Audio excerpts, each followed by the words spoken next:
Part of going out to have fun is, well, going out. So just show up and I'll handle the rest.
We're finally here!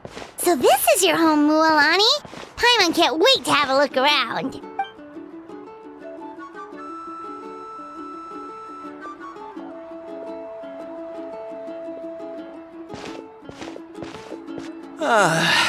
See? What did I tell you? A dip in the hot springs after a battle is just the best. Fetch me a bottle of wine, would you, dear? Just one? Let's get another. It's still early in the day, isn't it? Want to go to Golden Dusk later? Now this is a vacation. Absolutely amazing. Wow, it's so lively around here. Is there some kind of holiday going on? We try to treat every day like a holiday around here. We believe every day is worth celebrating. Now, let me show you around. Where to start? Shochiqui Cattle Records, Kalamchi Plaza. Oh, there's so many options, but I recommend starting with the real highlight around here. The hot springs, of course. Natural hot springs have tons of health benefits. Go for a nice long soak and you're guaranteed a good night's sleep. Wait, you want us to bathe? Here? Oh, don't be shy. Come on, I'll take you to get changed. Mualani! Huh? Oh, Auntie Atea! Please, I've told you that just Atea is fine. Do I look that old to you? Were you taking these two to the hot springs? That's right. Oh, let me introduce you. This is the Traveler, and the small one next to him is Paimon. They only just arrived in Natlan, so I'm taking them around to experience our customs. Hi there! I'm Mualani's neighbor, Atea. By the way, Mualani, I heard you lost to Kachina during the pilgrimage. Is that true? Yeah, I was this close to winning. Oh, definitely not the result I wanted, but still not too surprising. Kachina's always been strong. Anyway, it's all in the past. I'm gonna take these two for a dip in the hot springs. Talk to you later. Oh, wait. You'll need swimsuits first. I'm sure I can find you something lying around the shop. I'll go look. Hold it right there, young lady. Have you forgotten the rule about bathing in the hot springs? Rule? Oh, wait, you mean... There's a rule about bathing in the hot springs? That's right. Outlanders have to complete a trial at an artificial hot spring before they're allowed access to the natural ones. It's not nearly as scary as it sounds. Basically, natural hot springs have higher temperatures that not everyone can withstand. A few travelers have gotten scalded by the water in the past, so now we have an unwritten rule. All Outlanders need to adapt to the lower temperature artificial springs first. But seriously, Auntie Atea, do we have to be so strict? These two are formidable adventurers. I know they can handle it. Famous last words. The hot springs are not to be underestimated. You can never be too careful. Besides, the environment's been unstable lately. Could be a sign that the abyss is about to attack. Oh, that sounds dangerous. You know, Paimon's really not all that formidable, so careful is good. Exactly.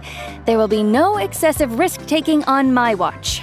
Mualani, take them to the artificial spring first. Okay. That's more like it. And don't try anything funny. I'm heading to the artificial spring in a bit, and if I don't see you there, your days of copping free meals at my place are done. Relax, relax. Oh, by the way, Atea, how have you been feeling lately? Much better. How else would I have the energy to keep an eye on all you rascals? Hey! You over there! How many times have I told you no roughhousing near the hot springs? Oh, shoot! That weird lady's back again! Run! Stop right there! Ugh, you need a stern talking to! She sure has a lot of energy. She's a legend in our tribe. Everyone knows her. Back before I inherited my ancient name, she was one of Natlan's most renowned warriors, famous for her love of hot springs. In fact, she often threw parties at the hot springs. She referred to anyone who came to these parties as her hot spring buddies.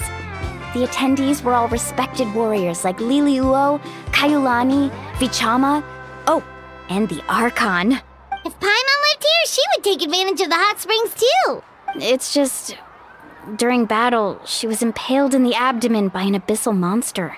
The doctors managed to save her life, but they made it clear that she could never bathe in the hot springs again. Abyssal power still exists within her body. Immersing herself in hot water would accelerate the corrosion of her internal organs and the progression of her illness. Oh, no wonder she has so many scars. Paimon had no idea she was so seriously injured. That's normal. She never talks about her injury. She's worked tirelessly over the years to dig up artificial springs so that more and more people can experience our tribe's natural wonders, even though she can't enjoy them herself. I really respect her for that. Anyway, let's head to the artificial springs. If Auntie Atea gets there before us, we're gonna be in some real hot water.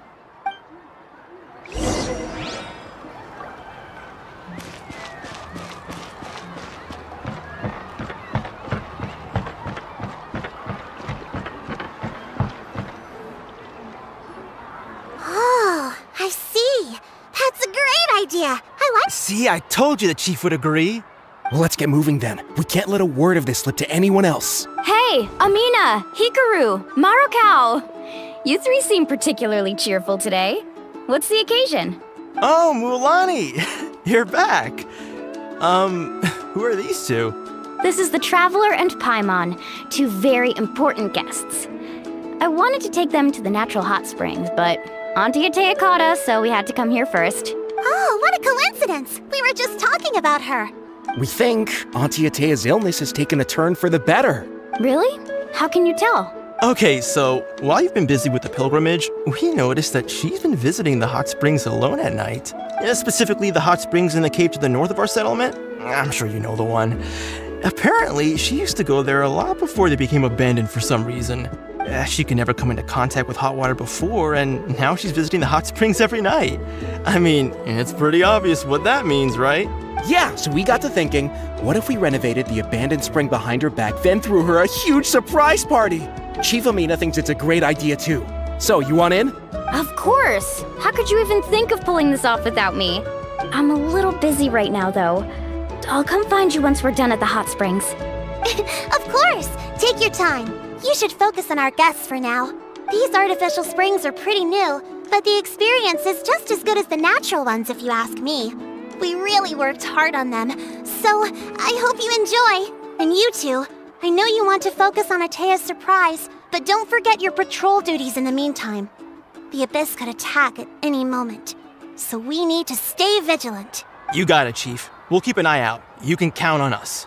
All right, we're off then. See you at the abandoned spring, Mulani.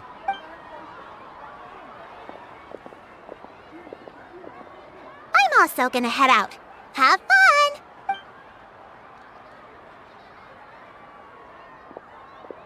Finally, it's hot spring time! Oh, I already arranged swimwear for you guys, by the way. Come on, I'll show you to the changing room.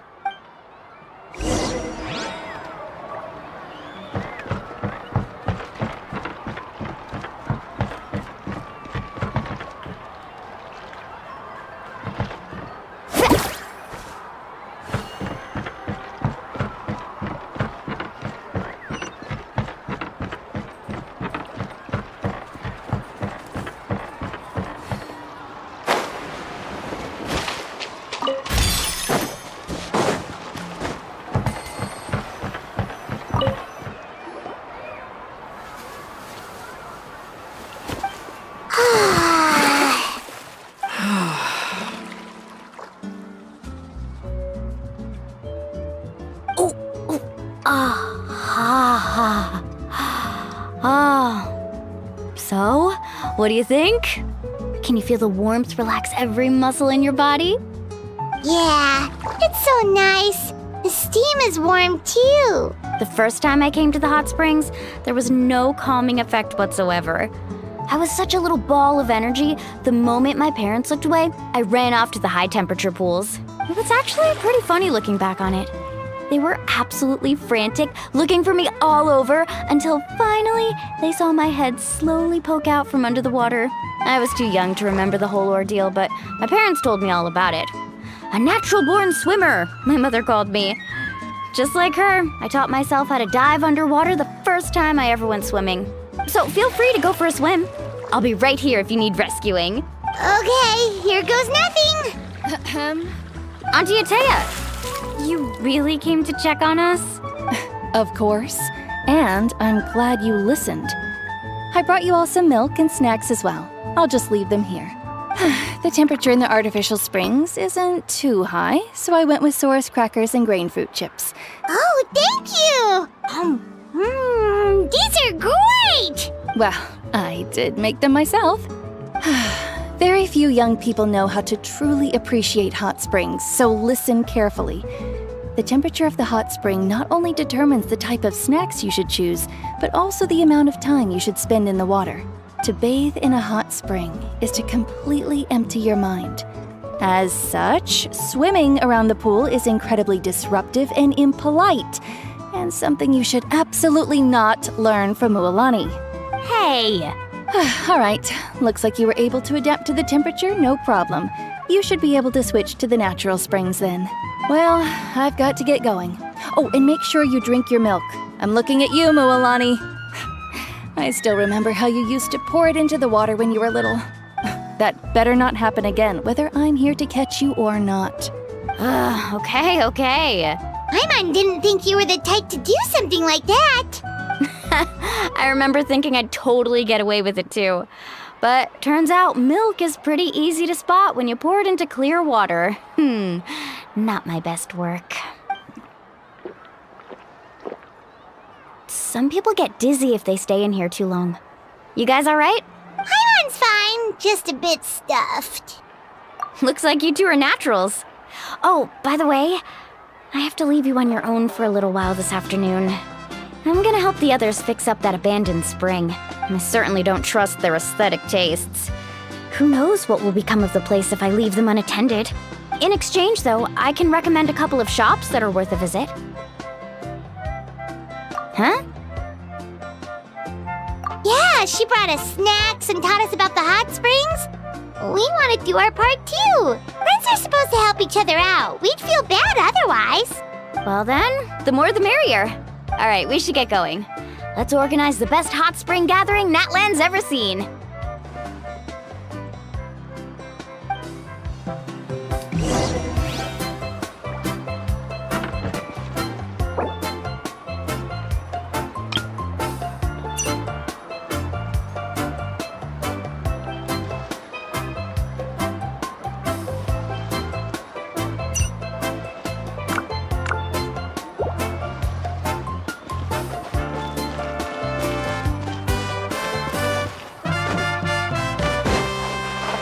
Let's ride.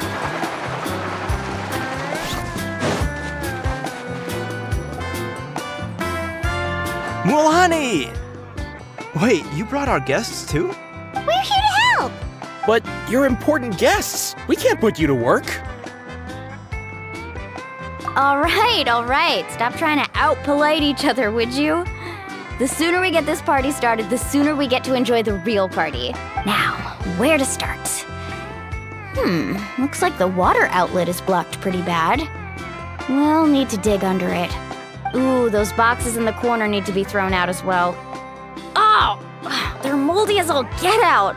Also, someone needs to go out and get some cloth, wood, and decorations.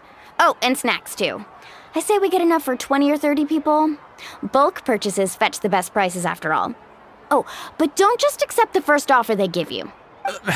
I'm not good at haggling. Why don't you go? Hey, I'm not any better, and I wouldn't even know what to buy. How about we handle things here while you three deal with the shopping? Yeah, that works too. I can introduce you to all the shops while we're at it. All right, let's meet back here later.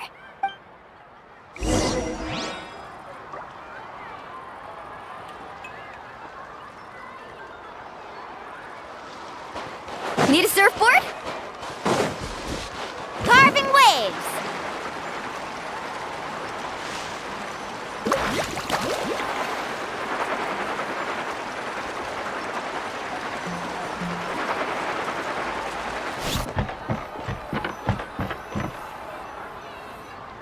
Hey there, Yellowfast. Hope business has been going well. Well, if it isn't Moalani, back from the pilgrimage? That's right. Didn't make the cut this year, though. Well, it wouldn't be a competition if everyone got to win. So, what'll it be today? Here, it's all on the list. Quite a sizable order, as you can see.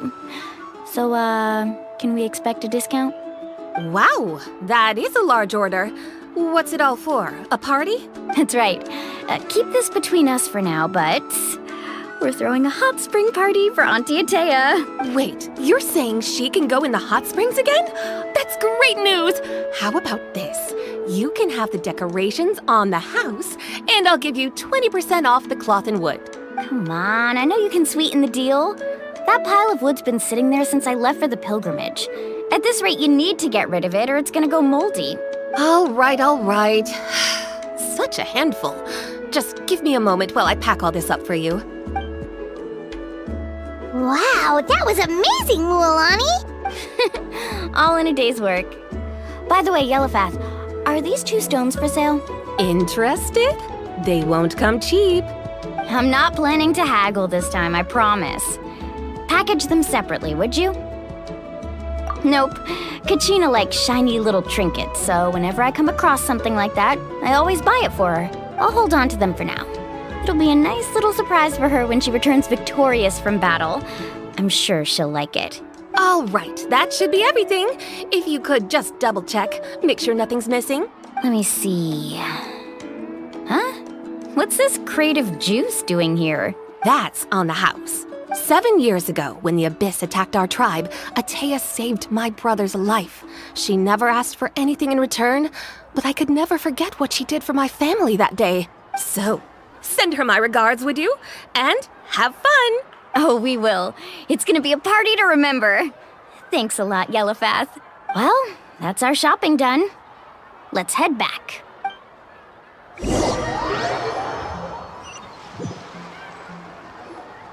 We're back. How's everything going? Wow, this place cleaned up nice. You got the water unblocked too. Good work. I would hope so. We spent all day clearing out debris from the bottom of the spring. Did you guys get everything? Oh, we brought back tons of stuff! We set it down near the cave entrance. All right then, roll up your sleeves, everyone, and let's get back to work. Actually, why don't you two take a break? I'll handle it from here. Traveler, mind lending me a hand? So, I was brainstorming on the way over, and I'm thinking we could draw something on the wall over here, and the snacks and drinks can go over there.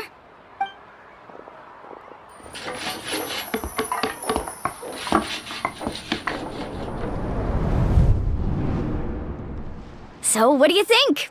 Not bad, right? It looks amazing! Paimon had no idea you were such a great designer!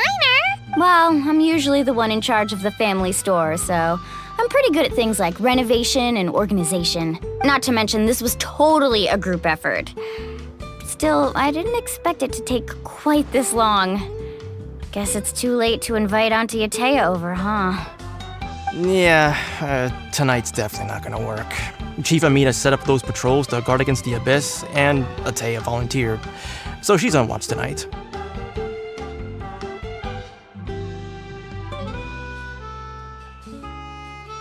I see. Well, guess the surprise will have to wait until tomorrow. This could actually be a good thing. She can relieve all the exhaustion of keeping watch all night by soaking in the hot spring. Ha! She's gonna love it. Well, let's call it a day then. Traveler, Paimon, you must be tired too. Come on, I'll take you to the inn.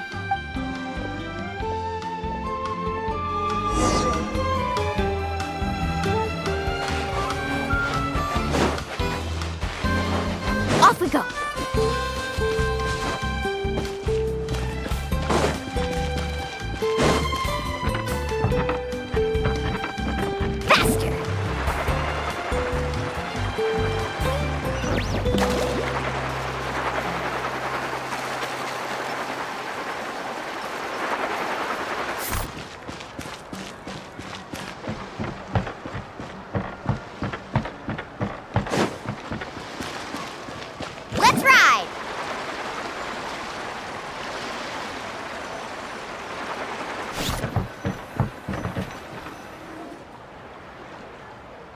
Alright, this is it.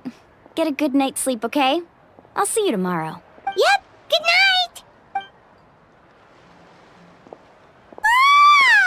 Paimon's exhausted. We really went all over the place today, didn't we? Anyway, we need to be well rested for the party tomorrow, so let's head inside.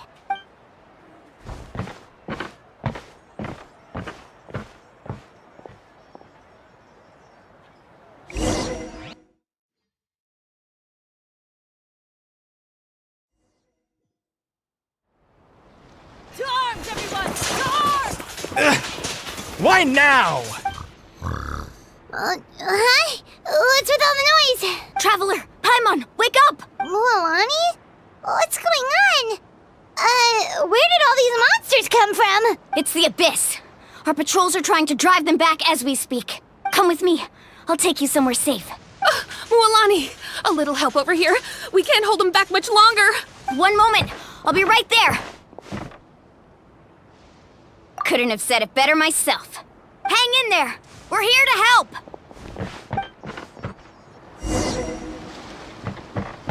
Need a surfboard? Carving waves.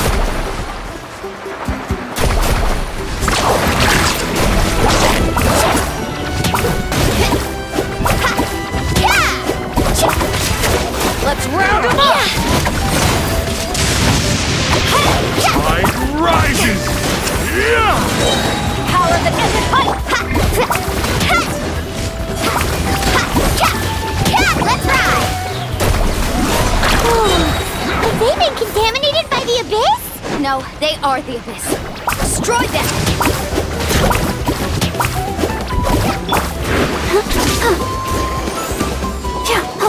Drilling down! Alright, let's go fast.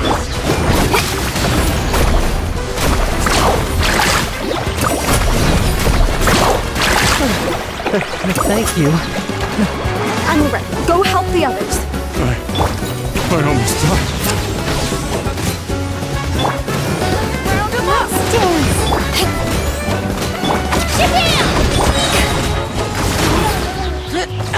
To ashes! Carving waves!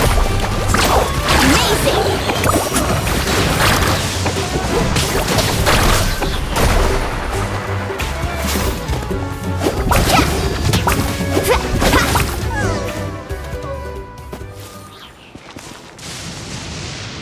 We've cleared out most of the monsters over here. Thanks for your help. It would have taken me ages on my own. Looks like we're still in for a long night, though. We still have no idea where these creatures are coming from. Let's go ask Amina. She'll have a better handle on the situation.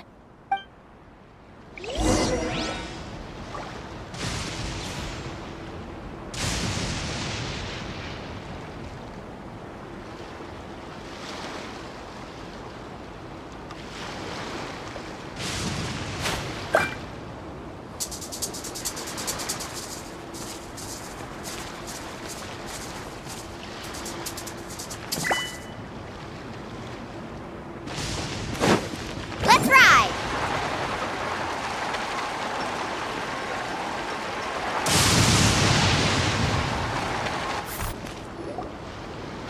Amina! Oh, it's you three. Thank you for helping clear out those monsters. We were prepared for an attack, but we didn't have enough people to prevent them from breaking through our defenses. No casualties so far, though. Where'd they come from this time? The east side. We've pinpointed the position of an abyssal pylon, but we don't have enough manpower to take it down. An abyssal pylon? What's that? A kind of gate created by the Abyss. One that allows monsters from the Night Kingdom to enter the physical world. The only way to end the attack is to destroy the pylon as soon as possible. Otherwise, the endless hordes of monsters will exhaust our defenses. Exactly. That's what I'm most concerned about. Their numbers suggest there might even be multiple pylons in the area. We're searching for them as we speak. Alright, we'll go seal off the one to the east. Traveler, Paimon, can I count on your help again? Of course! We can't just sit back and do nothing! On behalf of the people of the Springs, you have my thanks. We're counting on you. Let's go. There's no time to lose.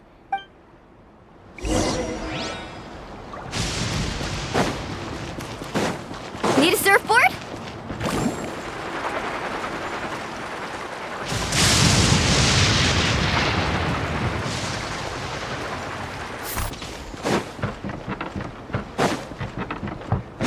Right here!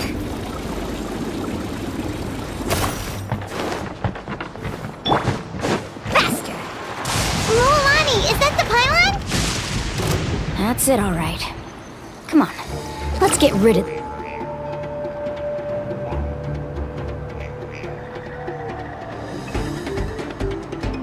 this thing. Off we go!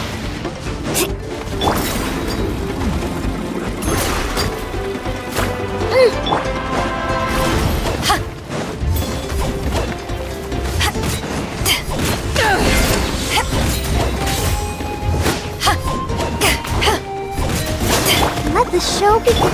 Let's ride!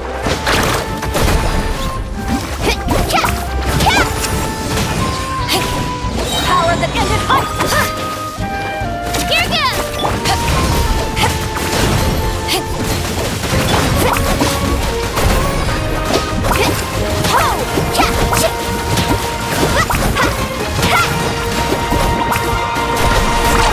Surf's up!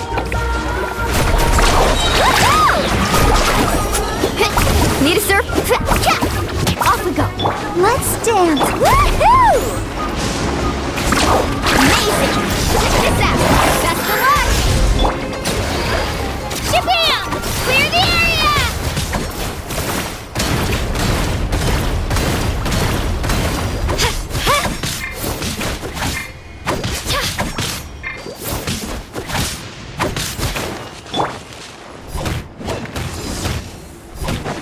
Woohoo!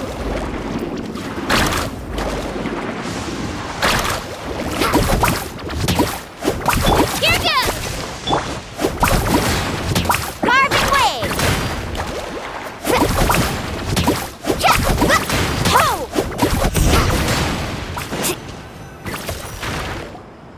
Whew! That should do it, right? I don't see any more monsters, so looks like we're in the clear.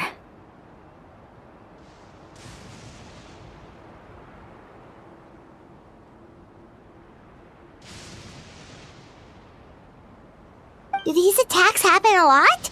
Must be hard on your tribe. Yeah, it makes things hard sometimes, but that's how our ancestors have always lived. Besides, the Abyss doesn't care how difficult our lives are. Fighting back is the only option. Come on, we should head back. Huh? What are you looking at? Is there something over there? You're right. Mualani, look! They're coming from that direction! Wait, that area looks kind of familiar. What? How unlucky can we get? We just finished the renovations. We probably don't have any reinforcements over there, so it's up to us. Let's move! Huh? Seems like the monsters are decreasing in number. Come on, everyone, keep it up!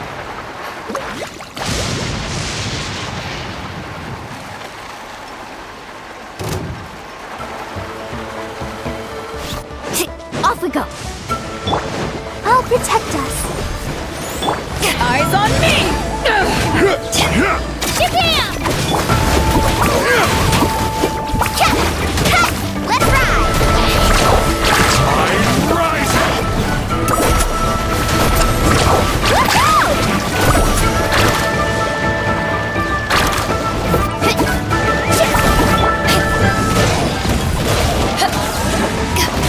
Let's dance!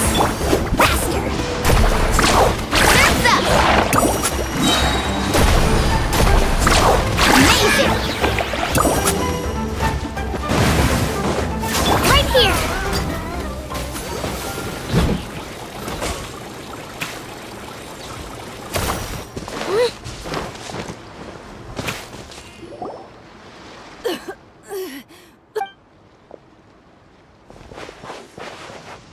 Ateya, what are you doing here?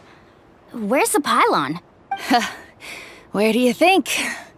If I'm here, means that thing is long gone. I was in a hurry, so it's not my best work. You should check if all the important stuff is still here. Stop talking for now. That wound looks bad. The abyssal power is corroding your body. Is this the right area? Hello? Anyone there? Mulani and Atea.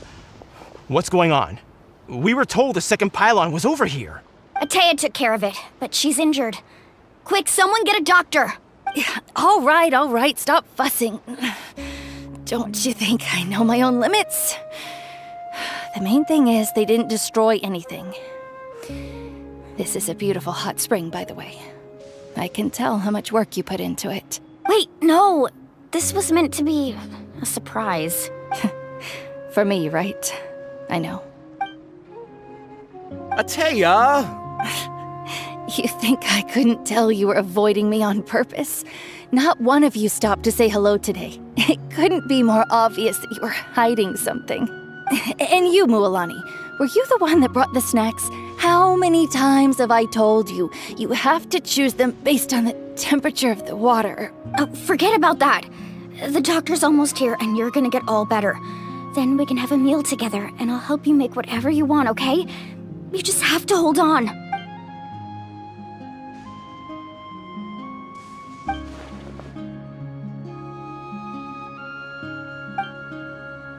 The impurities in the elemental energy we embody repel each other. What? The crystal has been purified? When? The anguish he feels has brought him to tears.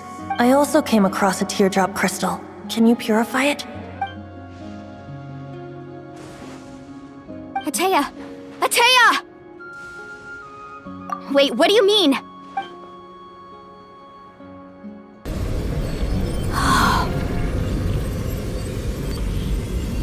What is this? Some sort of purification? The abyssal power, it's being cleansed away! How can that be? I never knew that was even possible. Atea!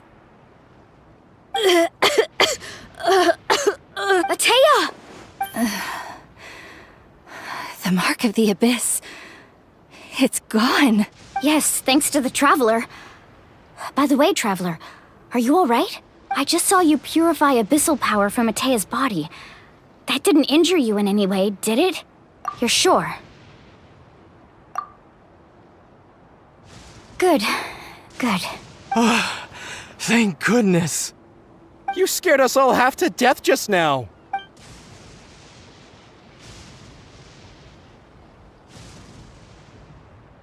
Alright, everyone, head back and get some rest. We'll meet here tomorrow.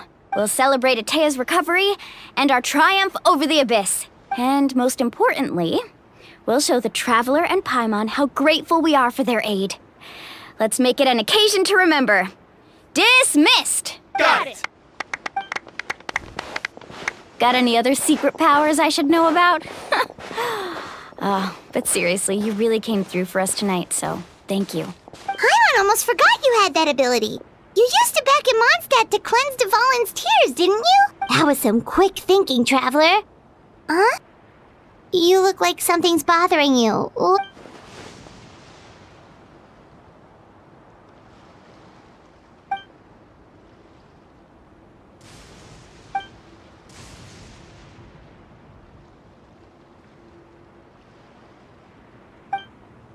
Abyssal power still exists within her body. Immersing herself in hot water would accelerate the corrosion of her internal organs and the progression of her illness. We think Auntie Atea's illness has taken a turn for the better. She could never come into contact with hot water before, and now she's visiting the hot springs every night. I mean, it's pretty obvious what that means, right?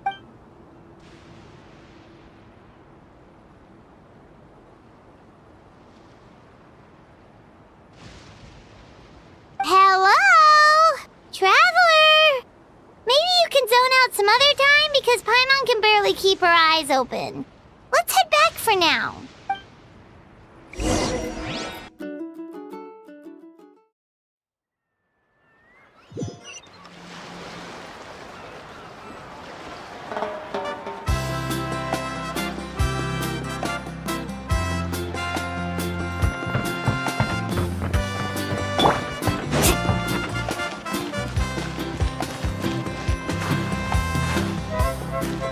Let's ride!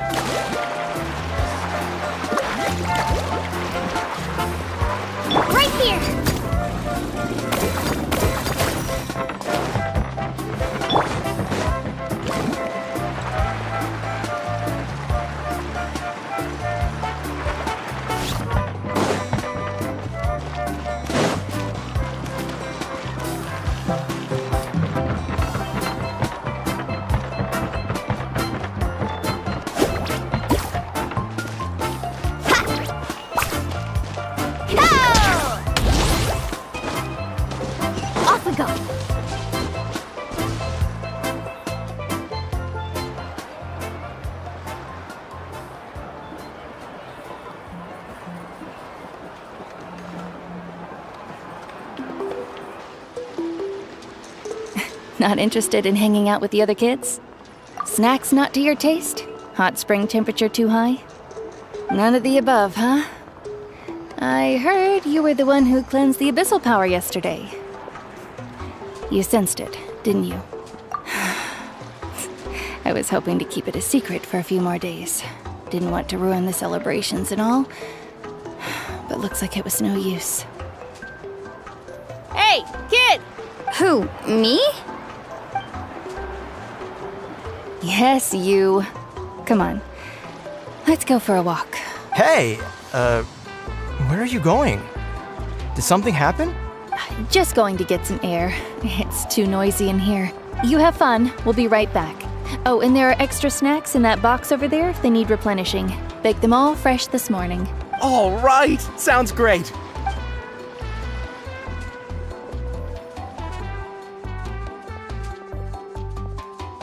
Mualani, Yeah? you've gotten so tall. You know that. Feels like just yesterday you were that rambunctious kid causing trouble all around the hot springs. It's like all that time passed in the blink of an eye. Tell me, how are your parents? They're away on business. Seriously, Ateo, what's going on? You're acting strange. Traveler, did something happen? Both of you seem a little off today. I guess I should explain. I wasn't visiting the hot springs because I was getting better. And that pylon yesterday, I didn't go face it by myself because I was reckless or too anxious to wait for reinforcements. It's because my body isn't going to last much longer. Your friend saved my life in that cave, and because of that, I got to enjoy this celebration with you all. But I'm just a few days shy of the end. The hot springs, I'm just trying to enjoy them for as long as I have left. Oh. Mualani? That better not happen again, whether I'm here to catch you or not. That's what you said back at the artificial spring. I had a bad feeling then, but I didn't want it to be true. I wanted to believe you were actually recovering. You want to know something? Recovery, death, to me, the two aren't all that different. Both are worth celebrating. You've never been resurrected, so you might not understand. But Death and I, we're old pals by now. There's nothing sad about being reunited with an old friend. I lived with regret for a long time. Regret that my illness meant I could no longer take to the front lines, especially as our nation slid deeper into crisis. But yesterday, I was finally able to let go of that regret. Not only because I found the strength to fight the abyss, even at the end of my life, but because I got to see you in action, Mualani. Seeing you out there, it made me realize that I don't need to worry about our tribe or our nation's future. You have the capacity to bring us all together. Even if I was never injured, old age would still take me one day. But I've done what I needed to do. The future is in your hands now. Just remember, whether in life or death, I am always with you. I understand. Seems like you've given this a lot of thought, Atea. Thank you for telling me all this. I'll do everything in my power to protect our tribe, our nation, and live up to the example you set for me. Good. Oh, and if any of you have the chance to meet with the Archon, could you give this to her for me? A talisman I've carried with me my whole life. It may seem strange to say while I'm still alive, but just think of it as a relic I'm leaving for her. It's brought me good fortune in battle. Even after I became too sick to fight, I never took it off. Just tell her it embodies fond memories and my strength of will. She'll know what I'm trying to say. Don't worry. We'll make sure she gets it. All right. That's all I wanted to say. Let's head back to the party. No use spending what little time I have left being sad.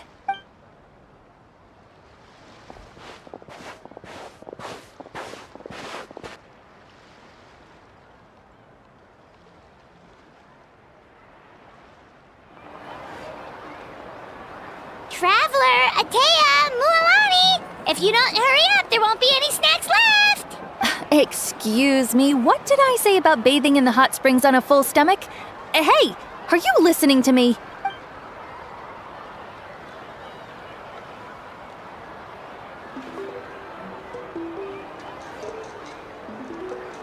Life is a journey in which there's no turning back. So forge ahead and don't hold back.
Paimon feels like a whole new Paimon after those 2 days in the hot springs. The Abyss kinda threw a wrench in our relaxation, though. Still, spending time here really has felt like a vacation. The Kaholasaurs are so nice and so fun to play with. Their bellies are super bouncy. Oh, and Atea's snacks were so delicious. She gave Paimon some for the road just this morning, actually. Yelling at some kids who got caught throwing stones in the hot springs, so not much has changed since we first met her. Hey, you guys. Sleep well last night? Yep, this area is so nice. Glad you like it. I was thinking of taking you guys out to do some sea fishing. Later tonight, we can eat whatever we catch. Fresh fish is absolutely delicious right off the grill. Hey, Mualani! Yeah? What do you need? The team sent out to fight in the Night Warden Wars has returned. And Kachina? Is she back as well? Kachina fell in battle. But don't worry, the team was victorious, so the Rite of Resurrection will be held in the stadium soon. That's a relief. The Abyss is cunning, and it was her first time. Mistakes are bound to happen. Exactly. She deserves to hold her head up high. All right, thanks for letting me know. We'll head out in a bit. Jeez, she sounded a little anxious there. Had me thinking it was bad news for a moment. Mualani, you said the Abyss was cunning just now, but it seems like the Abyss just wants to destroy everything. Like, think about all those monsters that attacked your tribe. If there really was some sort of cunning plan, wouldn't it make more sense to send them to attack Kachina and her small team? Not that Paimon wants them to be in any more danger, it's just... Relax, I get it. The Abyss is difficult to understand, that's for sure. At a glance, it certainly seems like the only goal is total destruction. The Abyss isn't a living entity after all, so what capacity for logic or planning could it possibly possess? But through our long history of fighting the Abyss, we've realized things aren't quite so simple. 500 years ago, the Abyss invaded Teyvat. You know about that, right? That's right. Conria suffered greatly during that time. But so did every other nation in Teyvat. And Natlan was the worst affected of all. It took the combined efforts of the then Pyro Archon and heroes from every tribe to finally repel the Abyss. Even so, the effects of the invasion lingered for hundreds of years, only able to be reversed little by little. Our tribe's waters were contaminated. The Children of Echo's territory was overrun by dangerous sludge surging from underground. Unrelenting black winds tore across the lands of the Flower Feather clan, It was like each disaster was designed for a specific tribe. Exactly. We once thought that the Abyss's desire for destruction was a sort of primal instinct, but its methods are, in truth, marked by intelligence. We now believe the Abyss has invaded the Night Kingdom, and has the capacity to read the memories of this land at any given moment. And that's how it became so dangerous and cunning. Almost like it knows you inside and out. Yes, and that's why we've been unable to fully eradicate it, even after all this time. Luckily, the problems left behind by the Abyss have been successfully addressed by the various pyro archons we've had over the years. Now every tribe is prospering and things are looking up. I mean, just look at what we managed to do a few days ago. We totally fought them off.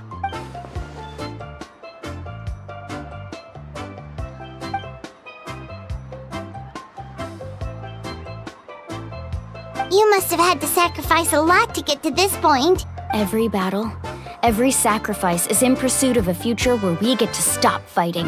Responsibility, duty, unavoidable burden. Everyone in Natlan views the war differently, but I believe we will be rid of the Abyss one day. And the efforts of all who fought against them will become a story for the ages. To think that my name could survive in ballads passed down to future generations, it's kind of romantic. Everyone has something that drives them forward, you know?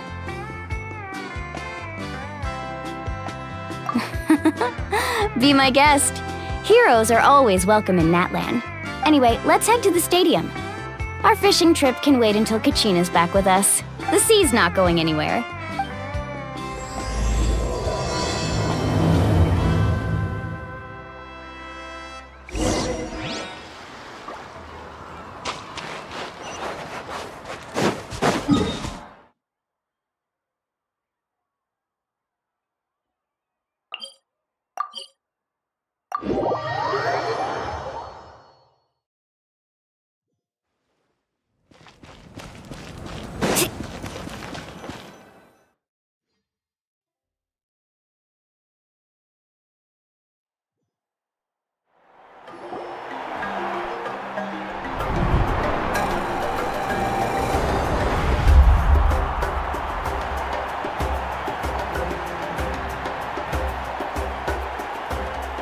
Whoa, this place is packed already! Of course. No one's gonna miss out on the chance to welcome our heroes back from battle. It's their moment of glory. Kachina's gonna be so flustered. She's never had this many eyes on her before.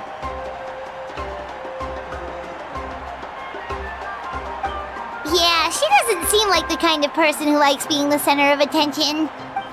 Looks like I'm just in time. Kanich, you're here! Yeah, a commission ran longer than expected, but I made it. I heard about the incident with your tribe, Mualani. Is everyone all right? Yeah, it's all taken care of. Our new friend here's got some tricks up his sleeve, by the way. He's just as strong as Kachina made him out to be. Hey, look! Is it about to start? That's right. Someone will come out and recite a eulogy, and then we'll sing the Ode of Resurrection together. Come on, let's find a spot with a good view. When the singing starts, just follow my lead and you'll be fine. Let's go somewhere higher up so Kachina can spot us.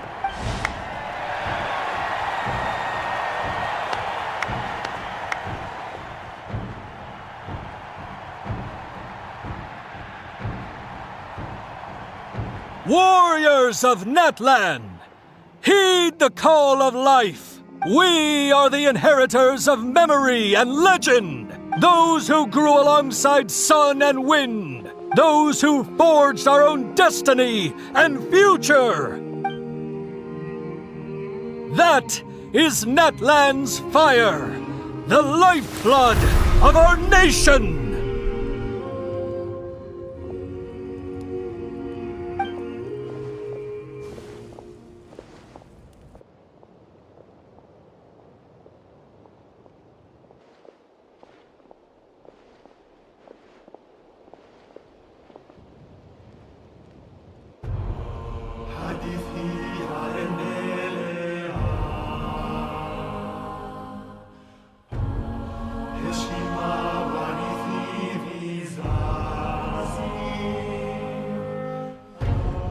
Jawan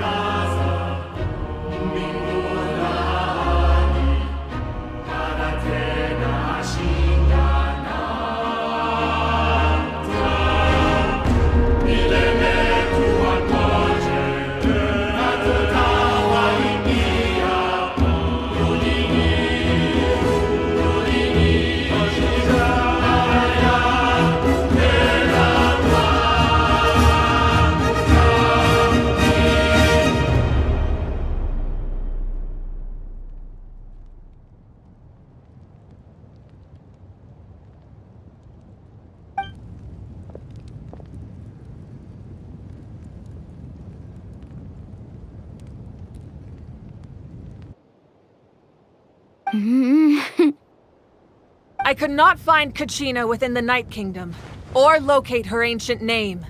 What? What does that even mean? Usually, once the ode is complete, the Pyro Archon and resurrected person will emerge from the flames. But something went wrong. What's going on? This has never happened before. Well, I think it's pretty obvious. Clearly, the team sent to fight the Abyss didn't win after all. Think about it. The Ode rekindles all victors. We've witnessed it countless times. Since the Archon couldn't find Kachina in the Night Kingdom, that must mean there's more to this victory than meets the eye.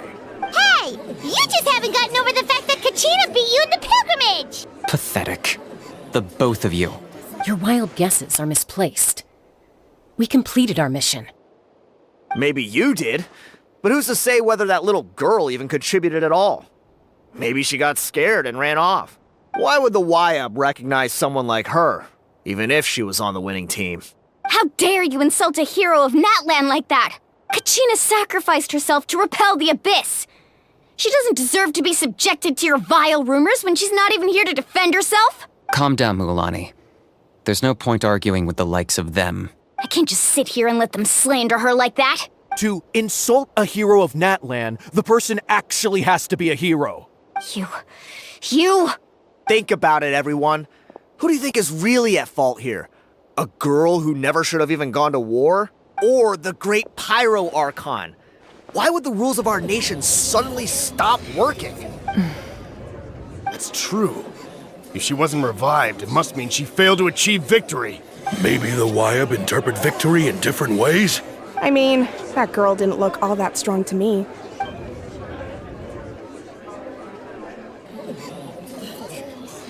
Kachina wouldn't have run! That's not like her at all! No, she's been waiting for this moment for too long. No matter how daunting the situation, no matter how scared she might feel, she's always the first person to stand up and face it head on. We don't even know what happened.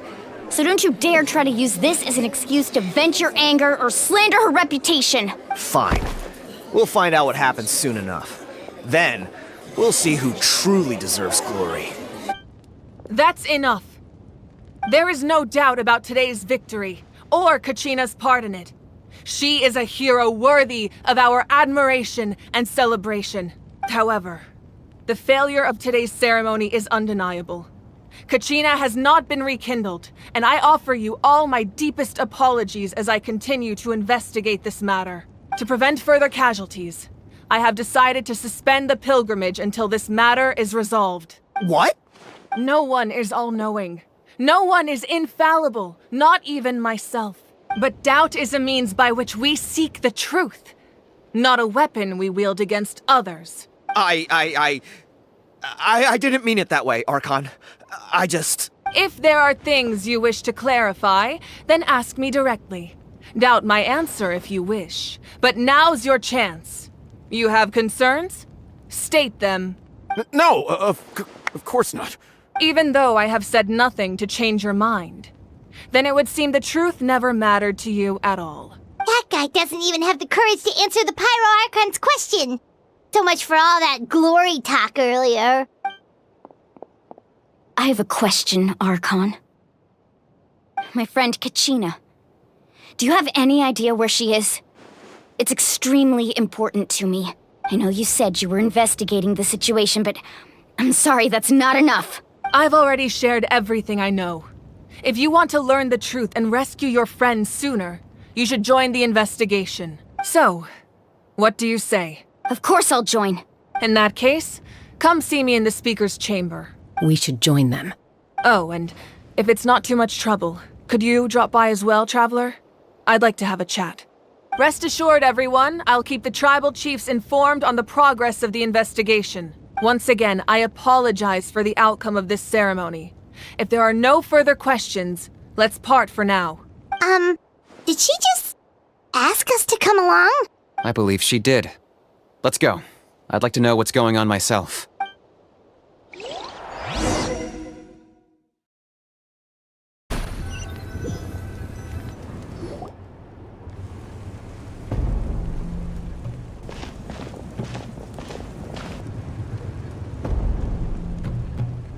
The situation is urgent, so I'll get straight to the point. Kachina is undoubtedly a hero of Natlan, and I'm deeply sorry this happened to her. There's been unrest in the Night Kingdom, but I don't know what's causing it.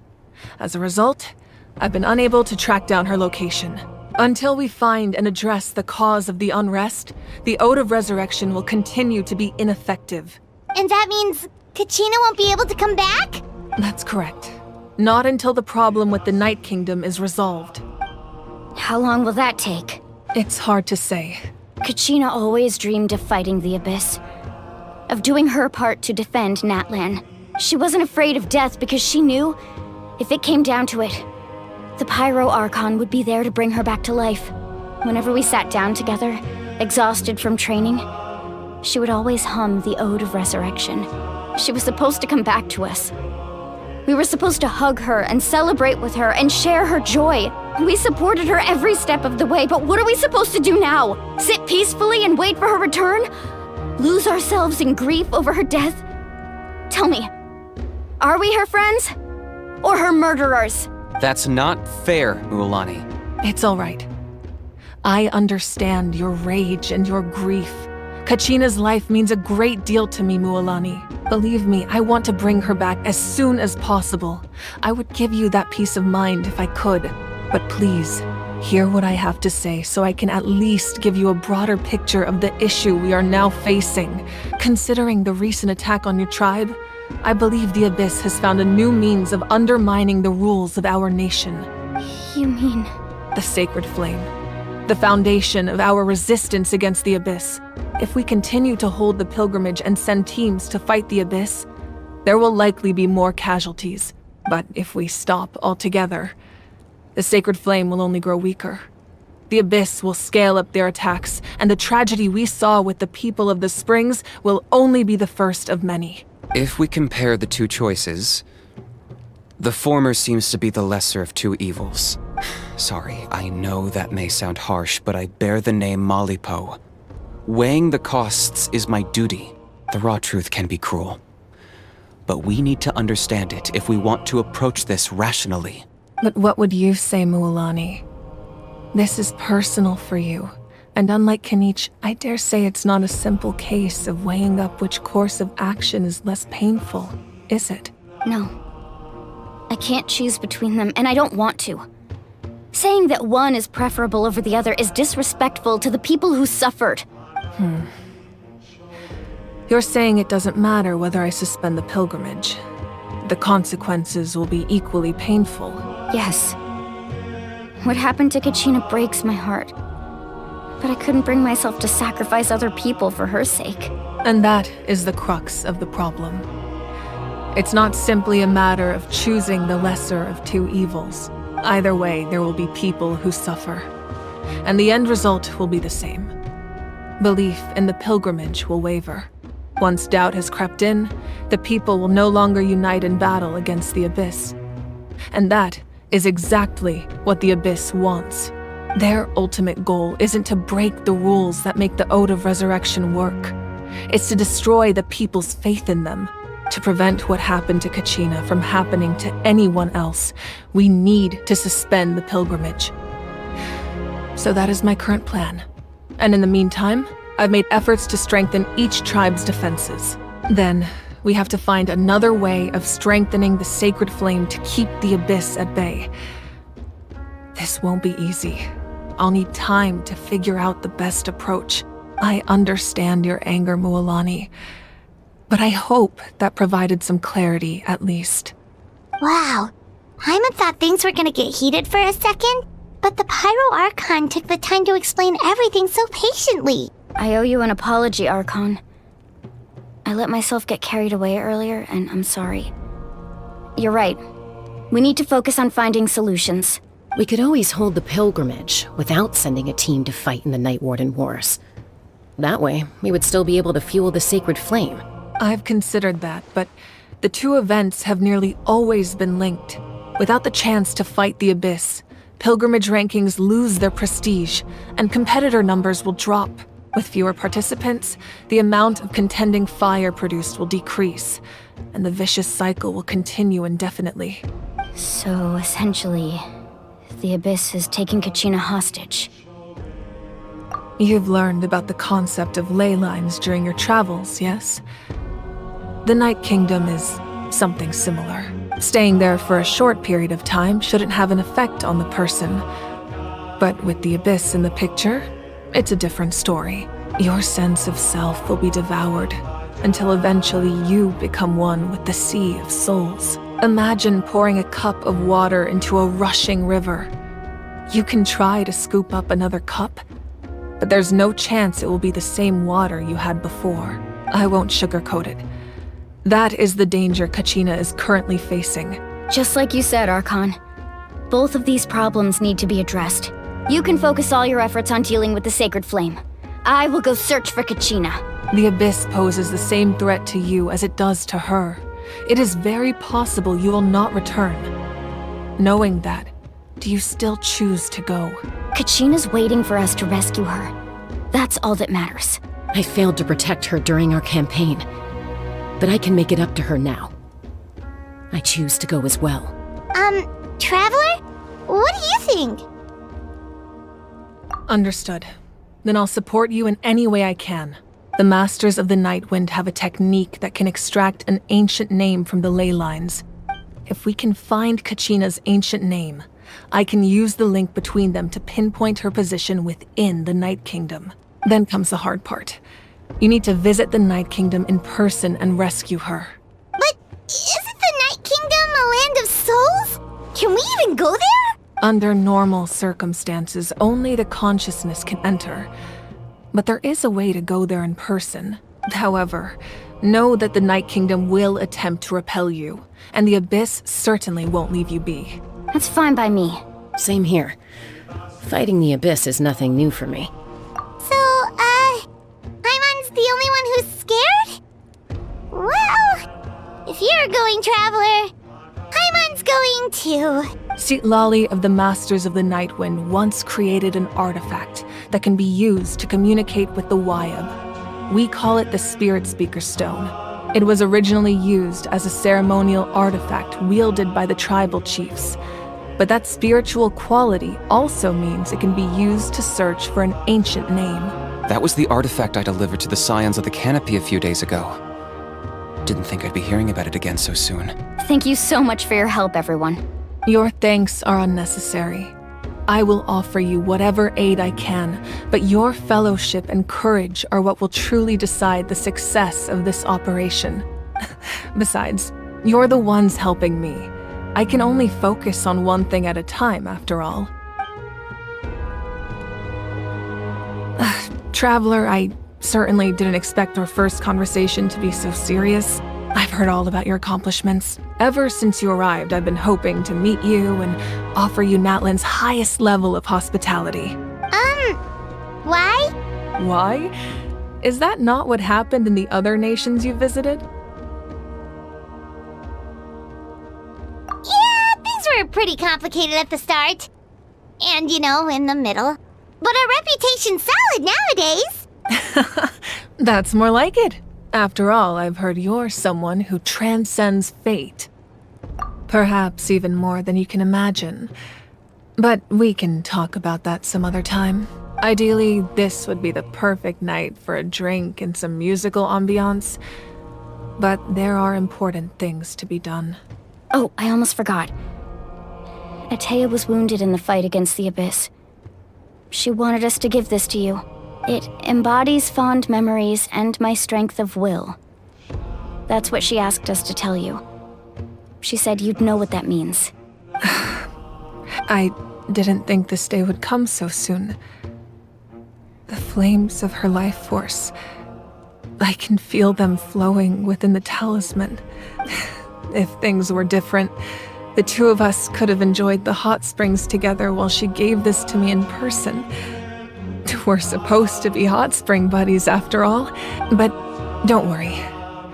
This talisman means a great deal to me. I'll take good care of it, and once this is all over, I'll pay Atea a visit.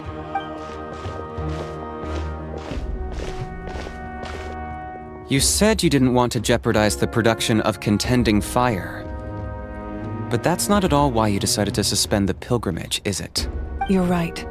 Even now, the production of contending fire is far from sufficient. The gradual corrosion caused by the abyss has resulted in a massive shortage of pyro energy, and we're currently at the breaking point, as things stand. The pilgrimage is a lost cause. Suspending it allows us to save our strength to defend the tribes. The abyss has brought catastrophe to Natlan, and Kachina's disappearance in the Night Kingdom is a direct consequence of that. We can't let the general public know that. No. If the public learned that Natlan's destruction was close at hand, there would be immense panic. But if I said nothing at all, they would have continued to question the integrity of Natlan's heroes. Another simple choice. The latter was clearly the better solution. But you chose otherwise. I have never subscribed to the belief that the right choice is the one with the fewest sacrifices. Let's go. There's still a way for the sacred flame to last a little longer. You mean? Yes. Come with me.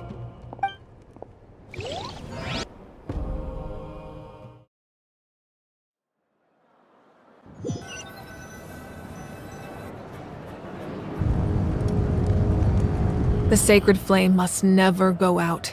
Not only does it strike fear in the abyss, but it's also the pillar of Natlan's stability. So until our heroes are ready, I will sacrifice my power to keep it burning. But that can only last so long. I think we should focus on the remaining ancient name-bearers. Don't let desperation cloud your judgment. Those chosen by the Wayab have already embarked on their destined path. It is for them to decide how that journey ends. All we can do is support them. Even so, for you to make this sacrifice, it's not right. If not me, then who? No other is capable of sustaining the sacred flame. I possess great strength, but I'm not above my people. This is part of my duty.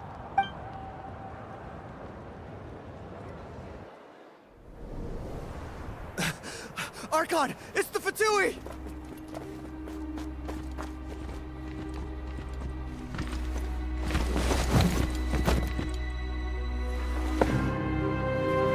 The Archon of Natlan. A force to be reckoned with. The secret of the ley lines is no secret to me. Long have they been destined for ruin.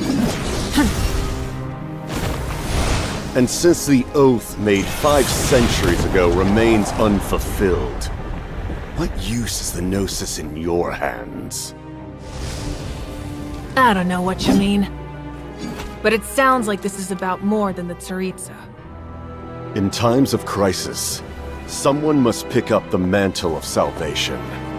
Your plan has reached an impasse, and now it falls to me to create new rules for Natlan. But before the dawn of a new age, the old must be destroyed.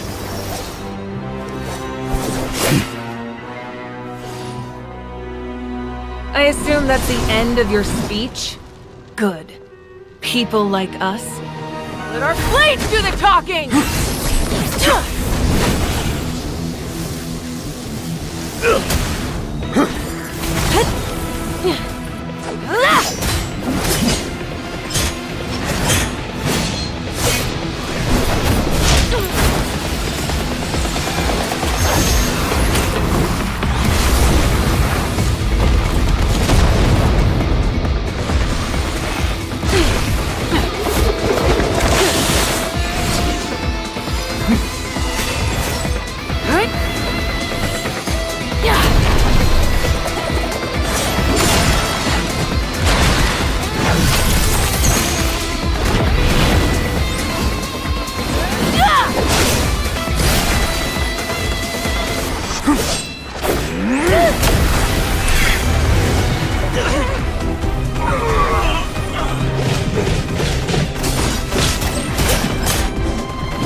Masters of the Night Wind. Send word! The captain and his followers must be apprehended.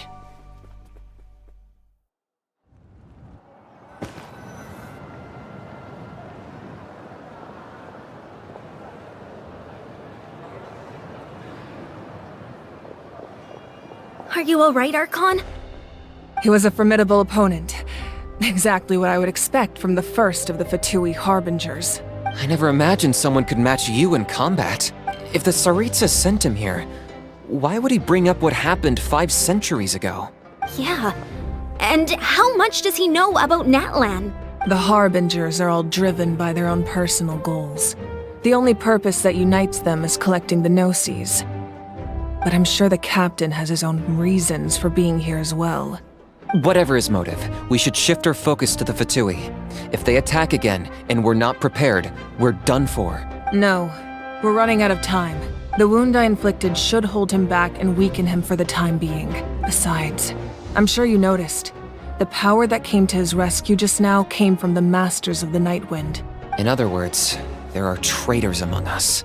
Not necessarily. This could prove to be a very valuable turn of events. When we exchanged final blows, I sensed an unusual presence within him. I'll need to investigate further. Kanich, go to the Masters of the Night Wind and look into who could have aided the captain. Speak to Lali. She should know. Of course, I'll head out right now. Do you still intend to... Yes, but fear not.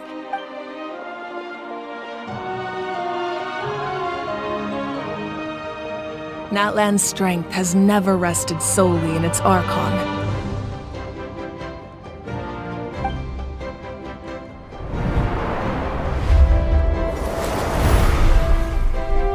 Together we foresaw the only path that leads to our nation's future.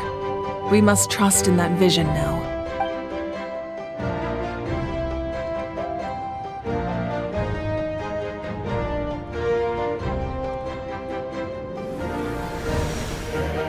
Is everything okay, Archon? Completely fine. Just lamenting the fact that I never got a picture when I could still turn my hair into flames. Too late now. I just hope the others have a safe journey.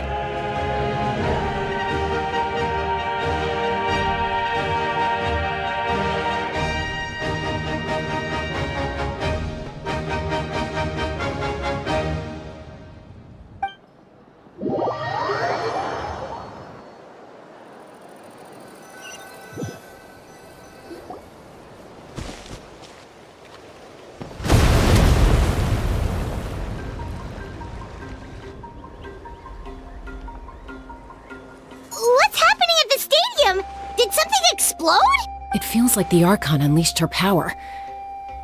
She must be fighting a formidable opponent. Should we go back and check what's going on?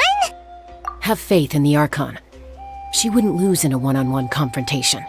Once we find Kachina's ancient name, we'll head right back. Okay, let's just keep climbing. Emon really hopes nothing goes wrong.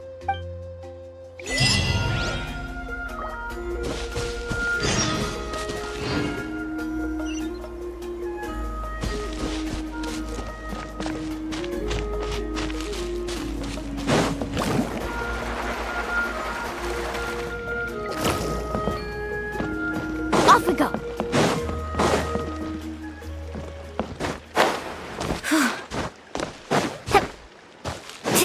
Off we go!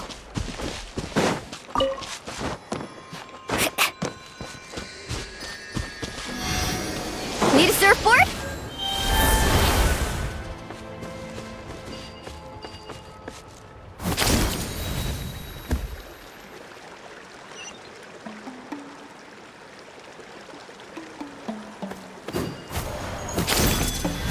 What can you tell us about the Scions of the Canopy?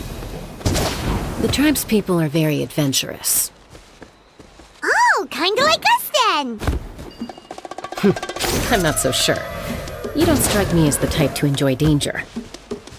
The Scions of the Canopy are a bunch of thrill seekers. They love extreme sports like rock climbing, rappelling, volcano parkour, or even bungee jumping without a rope while a Yunkasaur stands at the edge and uses its tongue to catch them. Sound like something you'd be interested in? Okay, that does sound different from our usual adventures. That's Wyna, the tribal chief. Let's head over to her.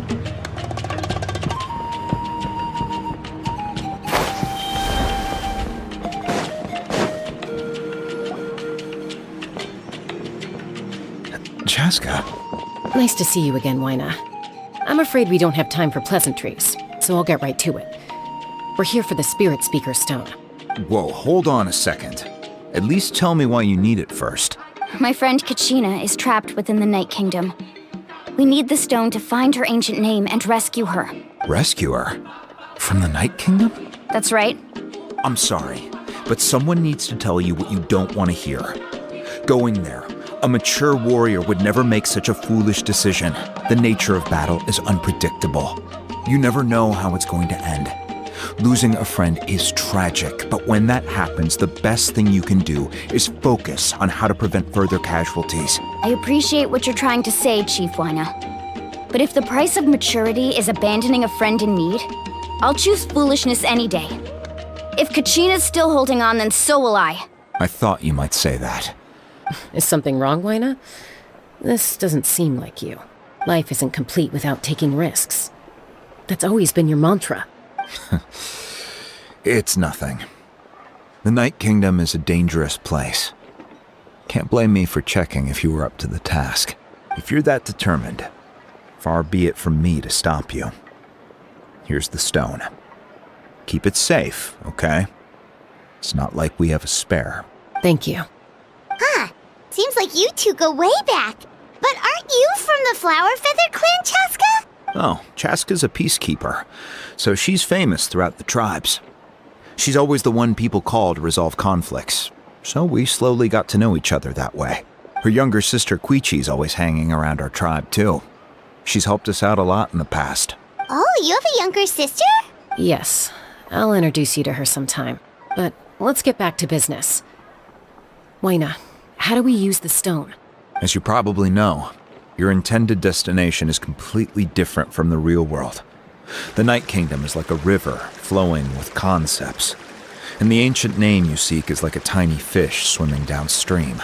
In that sense, the stone is like a fishing boat drifting down the river, but the boat alone isn't enough.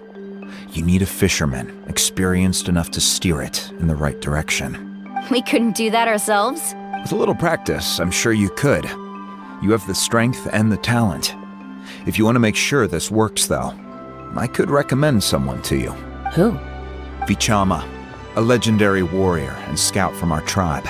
He's got a keen eye and a well-honed intuition. Even his ancient name means to seek. If you're fishing for a name, you're gonna want him on the boat. Vichama? Why does that name sound familiar? He's one of Auntie Atea's hot spring buddies. I've heard stories about him. Where can we find him? Ever since Malko passed, he spends most of his time gazing out at the scenery from the cliff tops. Follow the path that way, and I'm sure you'll find him. Thank you. We'll go look for him there. Good luck. I hope everything goes well.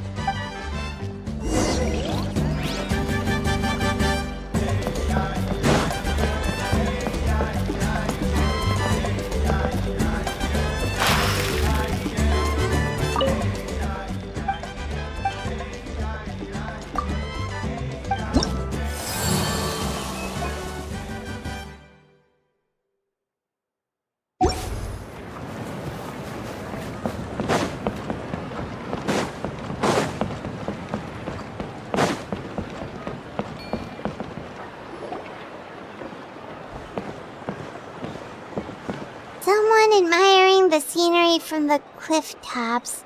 Ah! That must be him! Hello there, are you Vichama? That's me. Did you need something?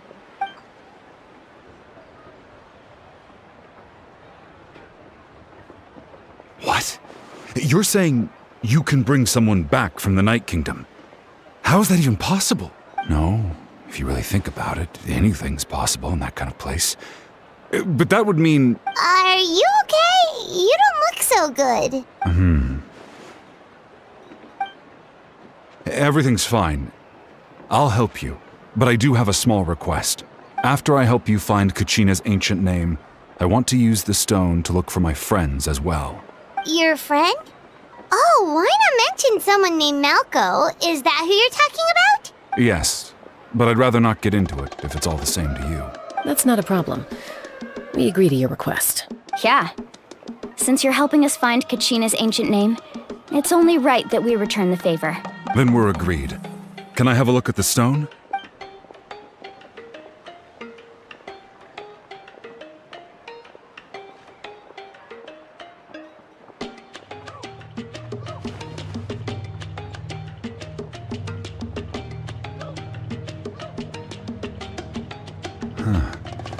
I see.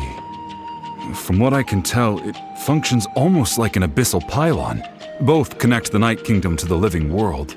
Once the connection is established, the abyss will come surging through the opening like a predator honing in on the scent of blood. So we have to be sure not to use it in a tribal settlement.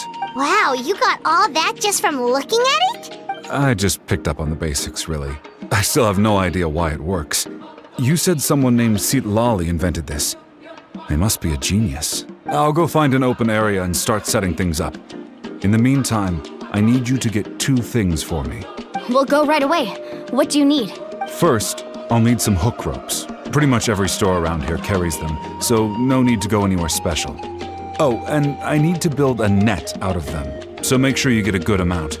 Wait, are you saying you're going to use a real net to catch Kachina's ancient name? How does that work when one's tangible and one's not? By creating something tangible in our world, like a net, we can create a connection to a corresponding concept in the Night Kingdom. Basically, I'm going to use the concept of a net to catch something equally intangible, an ancient name. Oh, I see. What about the second thing you needed? Right. I need 2 chunks of obsidian. Once we bring the ancient names into our world, we'll need a place to store them. Normally, you can only get obsidian from the Children of Echoes, but I heard there's a traveling merchant from that tribe around here somewhere, so maybe you can try your luck there. Gotcha! Alright, let's split up. See that clearing? Let's meet over there when you're done. Oh, and you can send someone with me if you want. In case you're worried I might take the stone for myself. What do you think, Chaska? There's no need. Lena spoke highly of you. That means you're trustworthy. I appreciate it, even though that doesn't mean much to me anymore. Anyway, it'll take some time to set everything up, so no need to rush. I'll see you in a bit.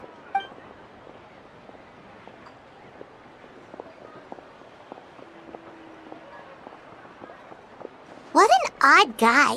He seems so defeated, but also really invested in the stone at the same time. I don't have any more insight than you, Paimon. Let's just focus on the preparations for now. Hang on, Kachina. We're coming for you.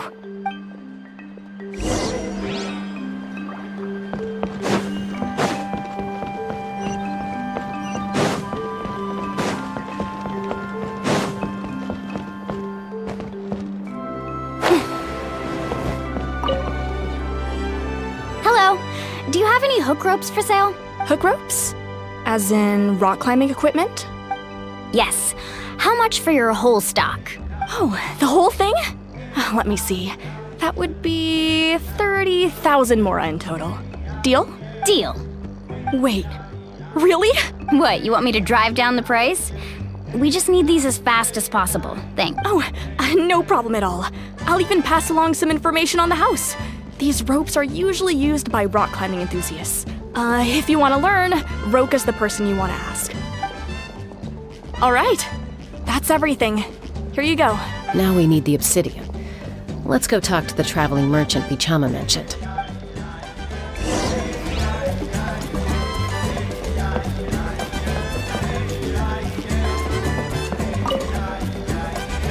Excuse me, do you sell obsidian? Why, yes. I've got a chunk for sale right over there. Perfect. Is that the only one, though? We actually need two. That might be tough. Tell you what, I'll take a look through these boxes over here and we'll see what we can find. Thank you so much. We'll wait here. Relax.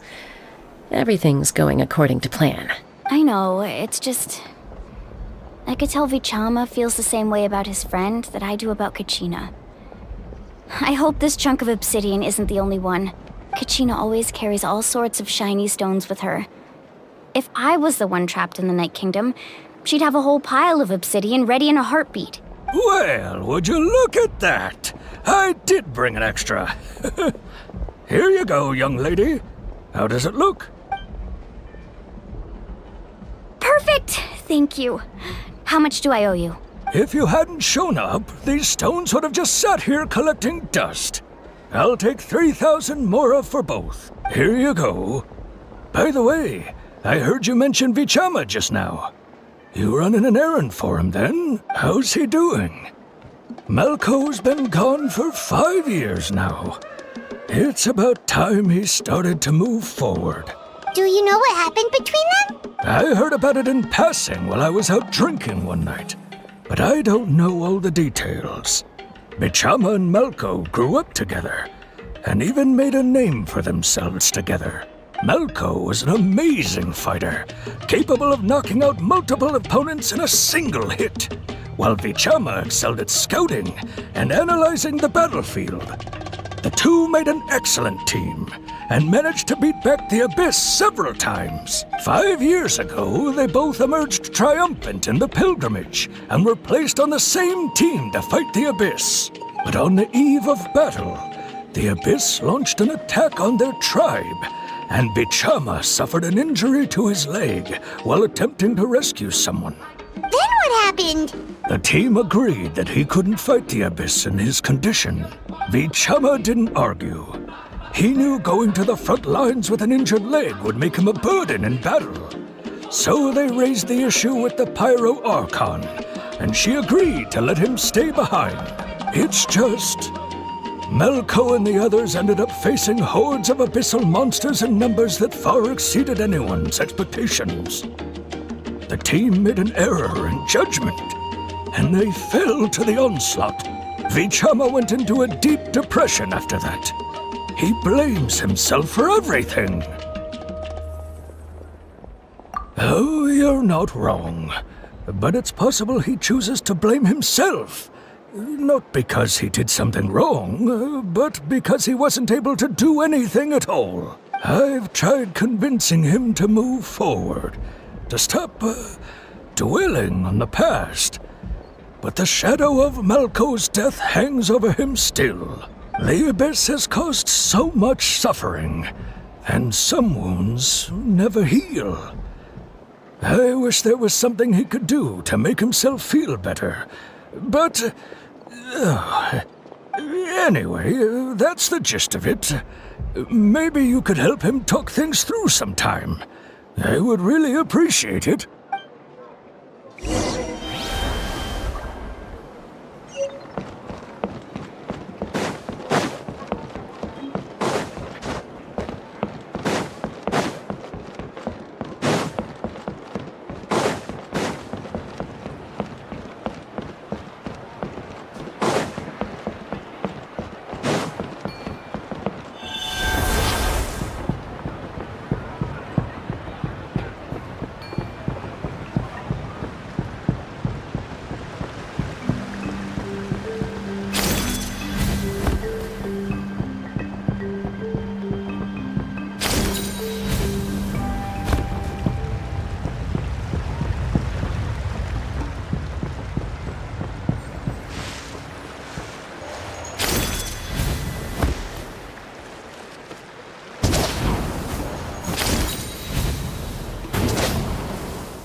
Did you get everything?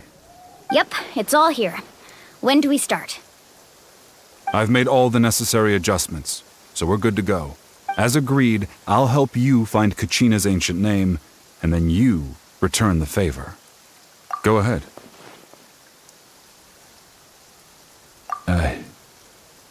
After Malco fell, I scoured the battlefield to see what happened. It turned out he wasn't bested by some impossibly powerful foe. He was dragged to his grave by the sheer number of enemies. If I had been there, I would have been able to sense the danger. I could have warned them not to advance. I've always blamed myself for what happened. But when you told me about Kachina, I realized there's a chance Malco might also be alive, fighting for survival in the Night Kingdom. But that happened several years ago, right?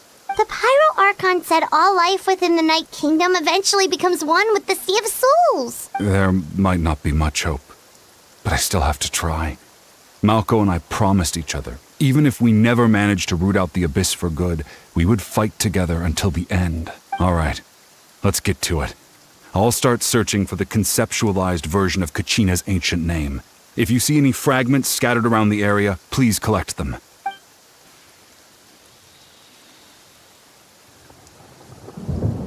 Make sure you prepare yourselves for battle.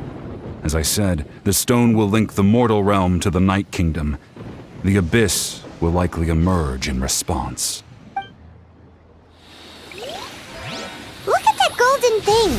It must be one of those fragments Vichama mentioned. Let's get closer.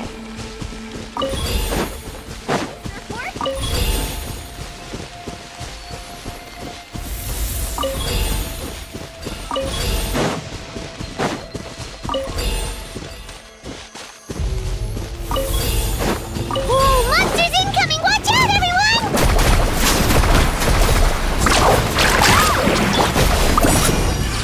To ashes!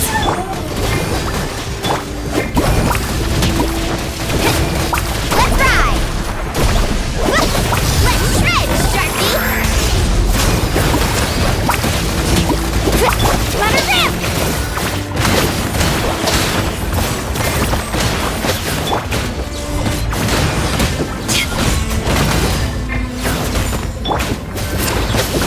Right here! Get back!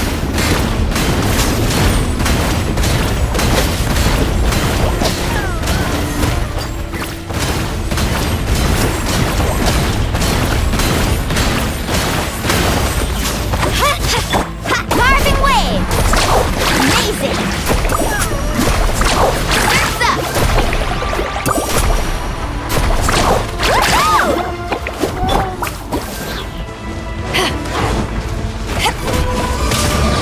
Eyes on me!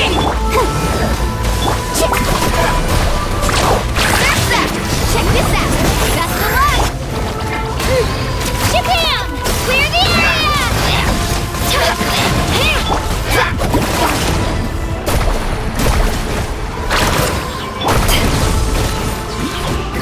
To ashes!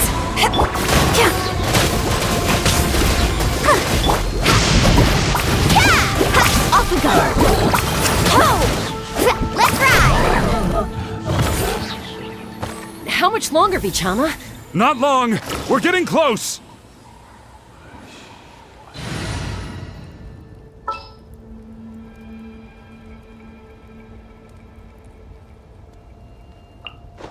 Let's get out and find some inspiration.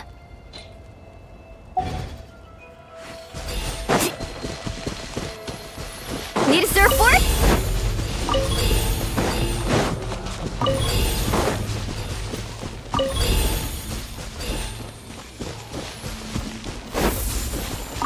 Off we go.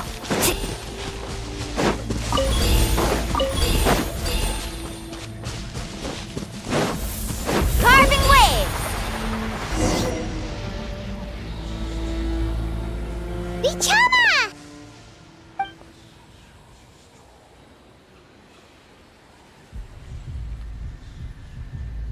Quick! Take it! I found Kachina's ancient name. Hang in there, Malco. Just a little longer. Something's not right. The power of the Abyss is getting stronger. The abyss is corroding his body!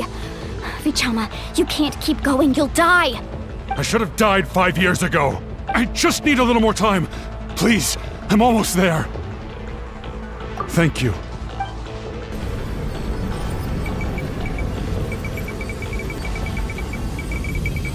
Whoa, watch out! The power of the abyss is strong.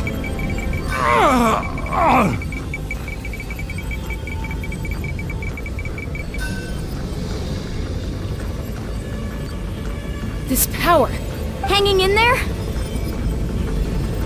Malco. No! Why can't I find him? Why? We can't wait any longer. Pull him away from the stone, Mualani. I already tried, but the power of the abyss has him in a chokehold. It's like he's tied to the stone with an invisible rope. In that case, we have no choice. I'm sorry, Seat Molly. Get back! Chaska, wait! Ouch! What happened just now?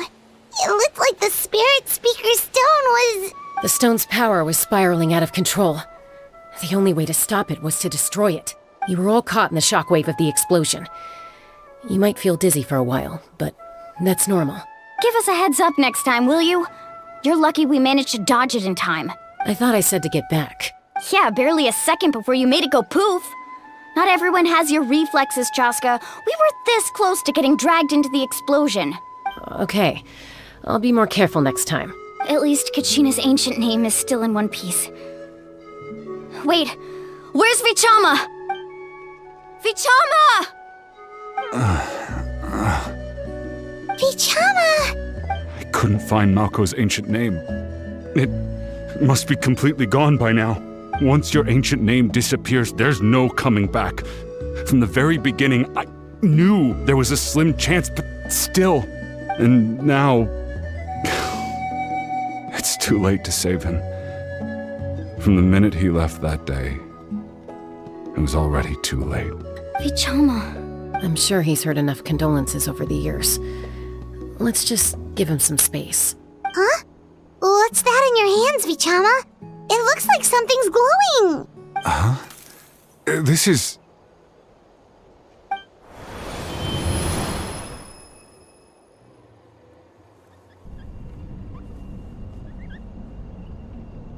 Hey, Malco. Got any strength left? Not enough to swing a sword, but to say a few last words? Sure. Too bad. No one will get to hear them. I never thought I'd actually die on this mission. Not that I'm afraid to die. It's just... hard. Thinking about my mom's face when she hears the news. Guess I have something to be thankful for then. My parents died a long time ago. They won't have to mourn me.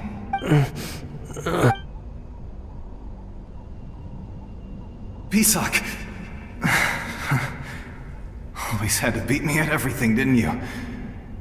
Right to the end, you were never one for goodbyes. Maybe you're right. Maybe no one will get to hear our last words. But just in case, Vichama, I'm so glad you didn't come with us. Don't be sad. Just keep on living. For the both of us.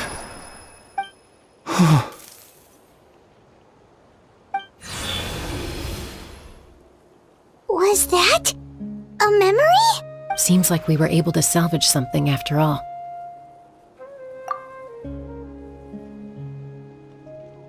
Of course. Seeing him, hearing his voice again, it makes me unbelievably happy. But it also brings with it an even deeper pain. A deeper pain? Why? Malco was always the type to put on a brave face. But in that memory just now, his hands were shaking, and his smile was forced. For all these years, I regretted not being able to fight alongside him to the end. And now I know, at the end of his life, he was thinking the same thing. Vichama. I'm fine. Actually, I heard Chief Wyna wasn't really on board with your plan to go to the Night Kingdom. When you asked for my help, I hesitated too. I knew helping you find your friend's ancient name meant leading you one step closer to danger, but I also understood why you had to try. Everyone has regrets in life, but not everyone gets the chance to make up for them. Once allowed to fester, guilt strips us of our most valuable qualities as warriors. In that sense, we might as well choose the braver path from the very beginning. If I could do it all over again, I would have followed Malco to the front lines no matter what. Even with an injured leg, there were still things I could have done. That way, even if the outcome stayed the same, I still would have fought alongside him to the end. There are critical junctures in life, and if you don't seize the chance to act, there's no going back. That's something I had to learn in hindsight. But you're still at the crossroads of your journey, so I hope you can walk away without regrets. Thank you, Vichama. I feel even more determined now. Kachina will come back to us. I'll make sure of it. I promised I would find her, and I intend to keep that promise. That's good to hear. Strange. My body, it's... Once abyssal corrosion enters the body, a portion will fuse itself to your internal organs. Even though the Traveler possesses powers of purification, the corrosion can never be fully eradicated. Thanks to him, though, you were only briefly exposed. Slowing your breathing and controlling your emotions should help you keep the symptoms in check.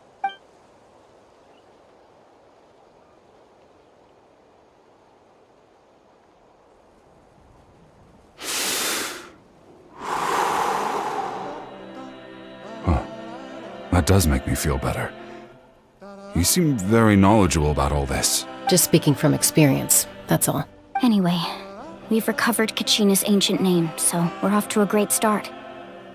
Let's get Vichama back to his tribe and tell Wyneth the good news. And apologize for destroying the Spirit Speaker Stone.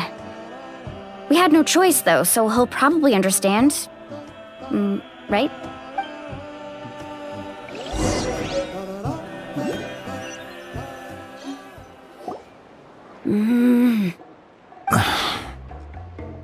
Koichi, are you really gonna just stand there like that? I don't know what you want from me. I think you know exactly what I'm trying to say, Uncle Wyna. I can hear it in your voice. Honestly, it's just one thing after another with you two. They're back. Koichi? What are you doing here? Don't play dumb with your own sister. You know exactly why I'm here. My apologies, everyone. I just need to borrow Chaska for a few minutes. You come with me.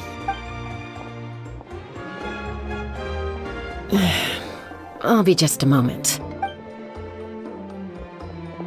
Who was that? Koichi, Chaska's younger sister. Although the two aren't actually related by blood, it's kind of a long story.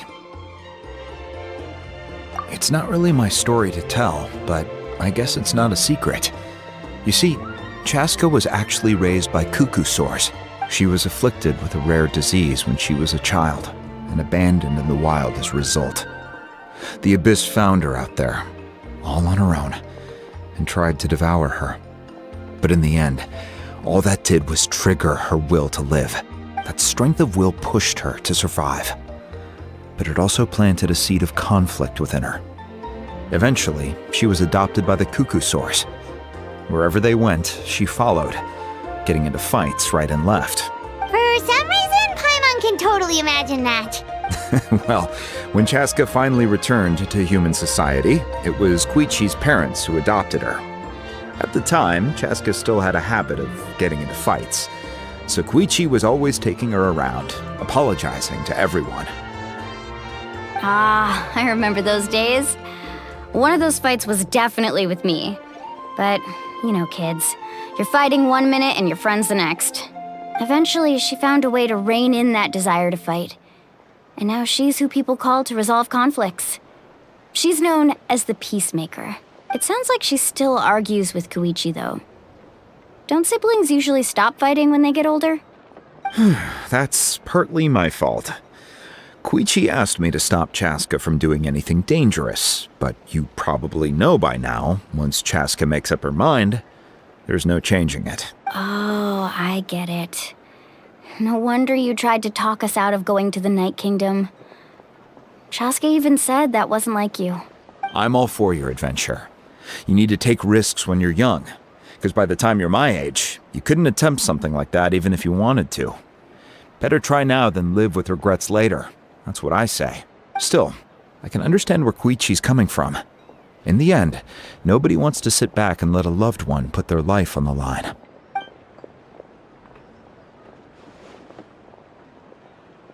All right, it's just the two of us now. You have 1 minute to explain yourself. I don't have anything to say. You don't have to approve, but you should know I only do what's necessary. That attitude is exactly the problem.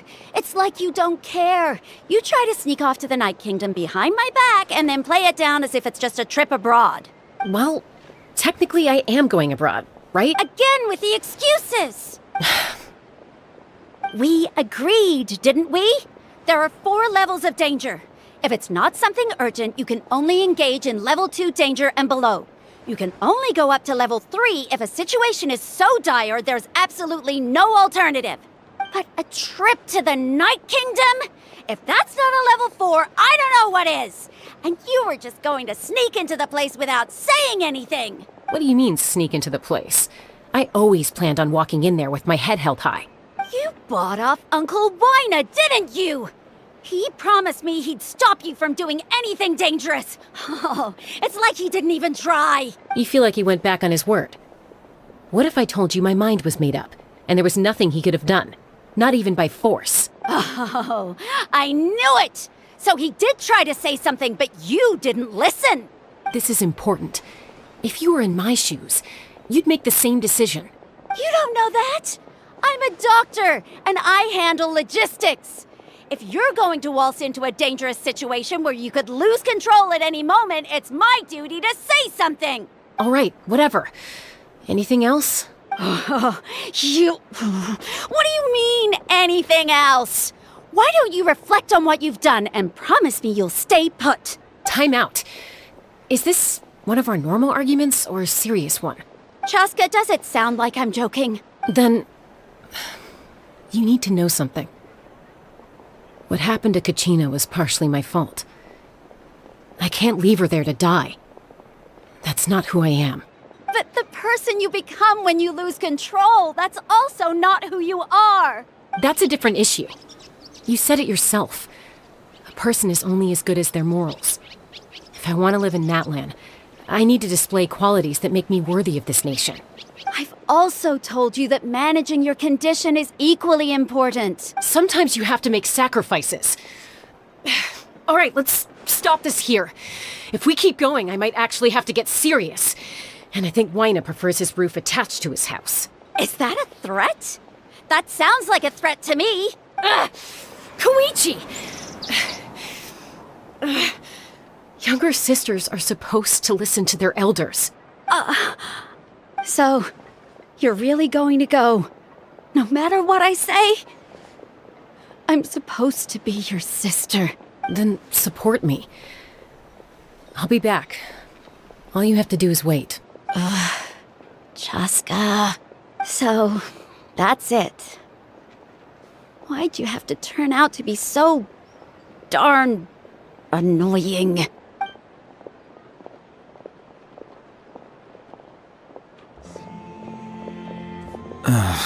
You two are something else.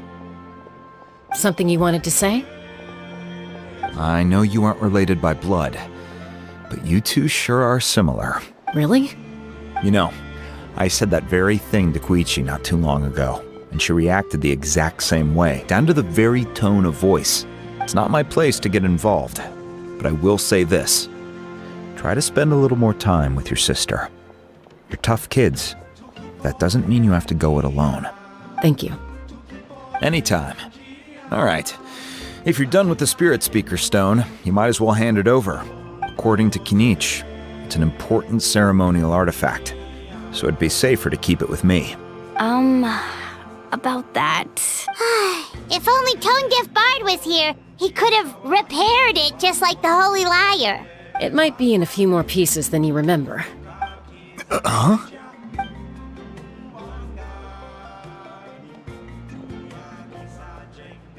I see. Sounds like it was an urgent situation. If someone's life was on the line, then you had no choice. Still, Citlali's going to be a nightmare to deal with now that you've broken her stuff. I'll explain everything to her later. Stay safe out there in the Night Kingdom, okay? I'll wait here for your safe return.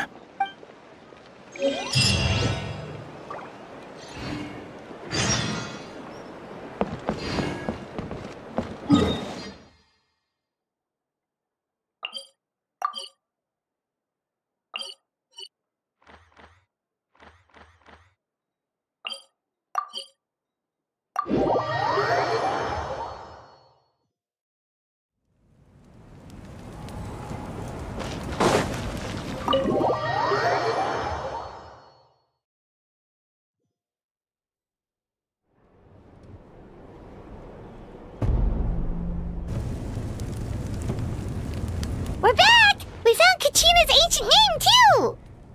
Well, it's fairly complicated. Let me give you the condensed version. The Fatui again? We can't go anywhere without them causing trouble. But what if the Fatui finds out you've lost your power? Won't they try to take advantage of the situation? That's why it has to be our little secret. No one else can know, or we're asking for trouble. Look, I wish I could offer you some sort of consolation, but I won't lie to you. With multiple factions closing in, there's nothing comforting about the situation we're facing. Still, all you need to do is focus on your goal. You can leave the complicated matters to me. I can also step in on the Pyro Archon's behalf. There's a limit to what I can accomplish, but I'll help you however I can. There's no need to be so modest, Yan-san. Your incredible strength has long been a well-known fact. You're the pride of your tribe. Archon, I'm sorry about before. You have so much on your plate, so much that you have to worry about. But all I could do was focus on my own feelings. You have nothing to be sorry about. We all get overwhelmed by our emotions, myself included. Your reaction to Kachina's disappearance, I understand that feeling very well. Well, now that we have Kachina's ancient name, let's go track her down. Follow me.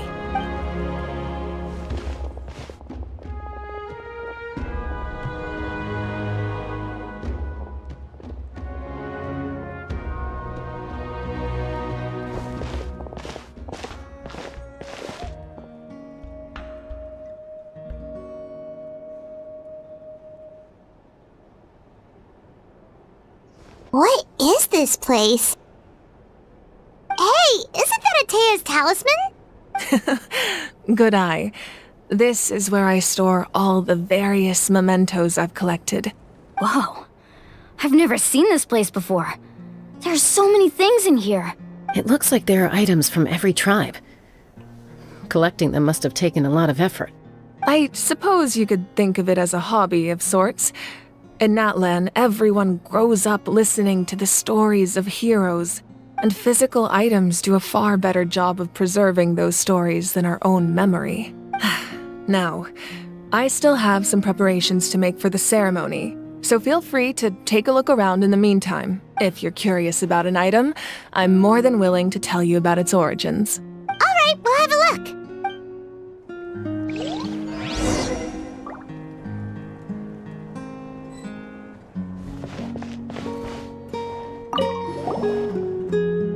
Hey, there's a fishing rod here. It must have belonged to the people of the springs. That's right. It belongs to a legendary fisherman named Matavaru. I have his entire set of fishing equipment, actually. He and I met in a tavern. He told me about a particular kind of giant fish and his meticulous plan to catch it. In his eyes, I saw a hunger and a strong fighting spirit. To him, the sea was the battlefield upon which he staked his honor. So, did he do it? The next time I saw him, he was covered in scars. It turned out the fish he sought had been corroded by the abyss. He managed to kill the fish, but sustained a serious injury in the process, which meant he could never go deep-sea fishing again. Can a fisherman claim victory if he fails to bring back his catch? That's what he asked me in the end. Well, Paimon thinks he won. That was my answer as well. The experience was far more valuable than the prize itself. In the end, he didn't want his tools to go to waste, so he gave them to me. Wait, that means you also know how to fish. Maybe we can go head-to-head sometime.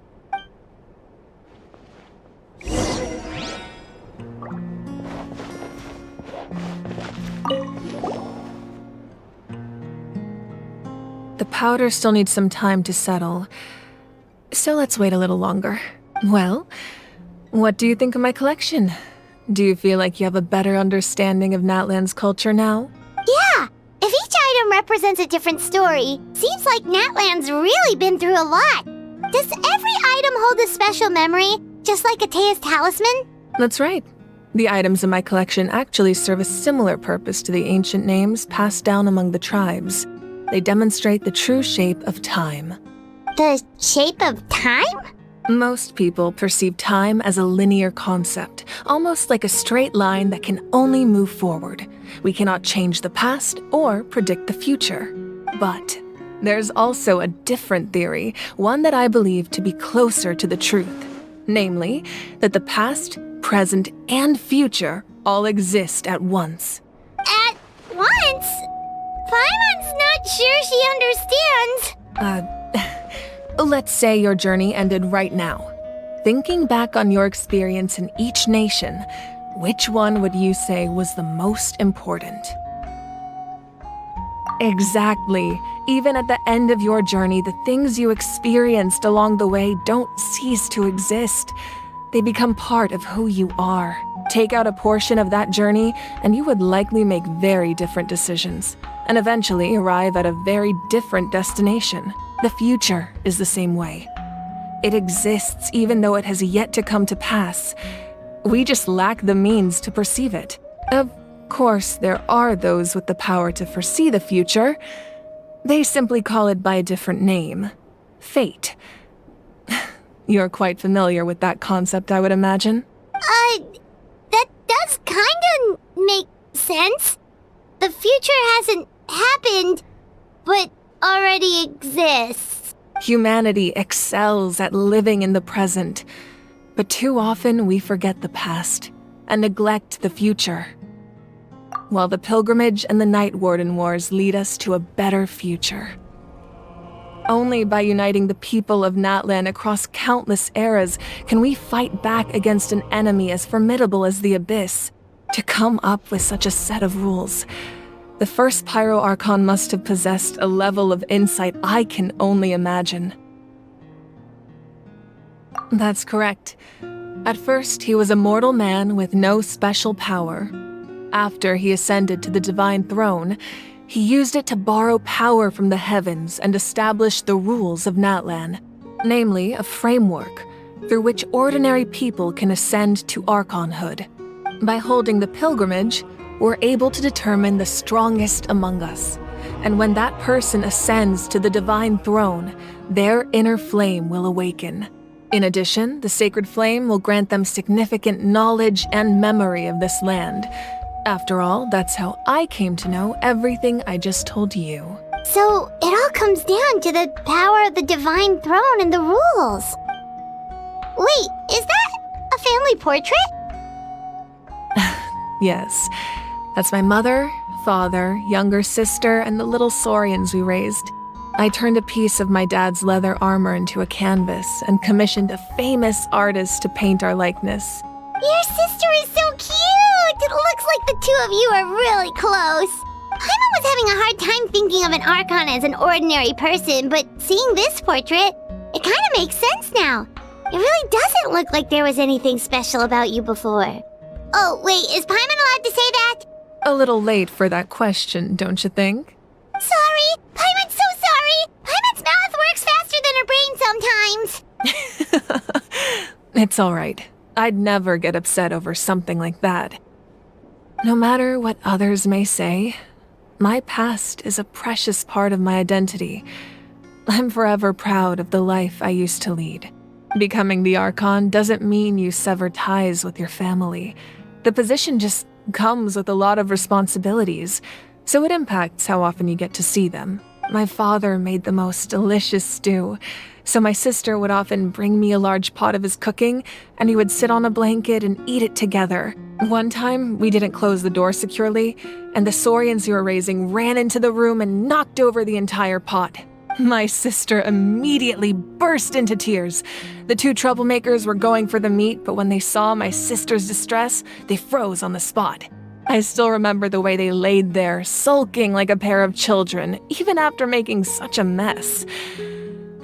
It was frustrating, but in the end, all I could do was comfort my sister and move on. Wow. Isn't that what being a family is all about? I think about that story a lot, actually. As the Archon, I made a vow to defend this nation, and experiences like that, they remind me exactly what I'm trying to protect. Well, what happened after that? This portrait looks pretty old. Your sister must be all grown up by now, right? I believe she ended up working as an architect and artist. She built many houses and crafted many beautiful works of art. Anyway, that's enough about me. Now that the powder is settled, we can begin. Ian-san, Mulani, Chaska, over here please. Place the ancient name up there, and then we'll begin.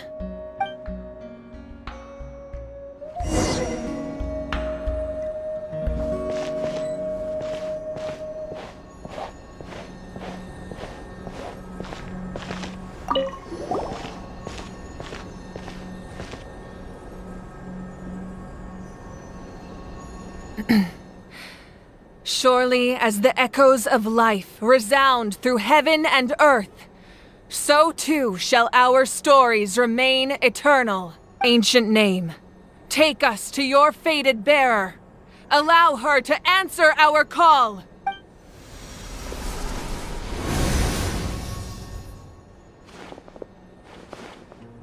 Am I hallucinating again? Kachina! Are you okay? Huh?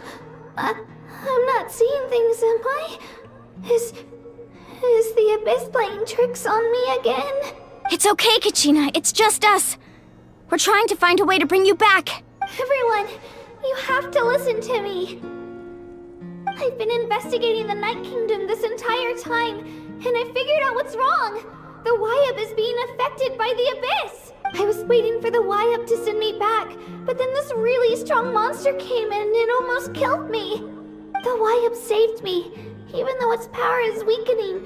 So I've been hiding from the monsters while trying to find a way to help. The Night Kingdom has become a huge mess, though. I keep hearing these awful sounds and seeing really horrible things. Don't listen to those sounds, Kachina. The Abyss is trying to strip you of your sanity. All you need to do is stay safe and wait for us. We'll be there shortly. It's okay. I feel so much better now that I've had the chance to talk to you guys. You don't need to worry about me. I've never been strong or special at all, really. So I don't blame anyone for forgetting about me or leaving me behind. Just knowing you care is more than enough. I'll find a way back. You don't have to put yourselves in danger to come rescue me. You're always like this, Kachina. Now's not the time to act tough. We're coming for you, and that's final. I don't know what lies the Abyss has been feeding you, but I'll tell you something right now.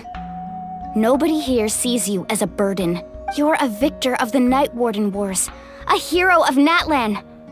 All you need to do is wait for us to rescue you, and you'll get all the applause and recognition you deserve.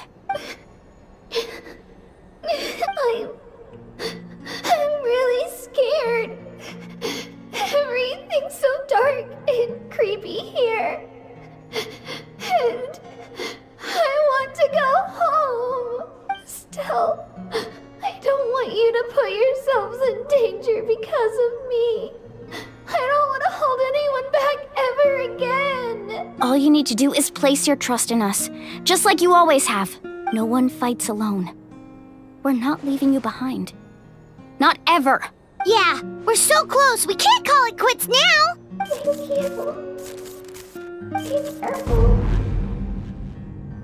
Looks like we've lost contact. Now comes the most dangerous part. You have to traverse the Night Kingdom in your physical form. This entrance to the Night Kingdom was left behind after an abyssal invasion. Even a brief amount of time inside could expose you to corrosion. I know. I'm prepared for that possibility. All right, then I wish you all the best. I'll tell Koichi to be ready just in case. She's very experienced in dealing with abyssal corruption. That face you just made. Don't tell me you two got into another argument. No, I just feel bad for creating more work for her. I'll go with them too, Archon. The more people, the stronger the party. Thank you so much for your help, everyone. It really means a lot that you're willing to brave these dangers with me.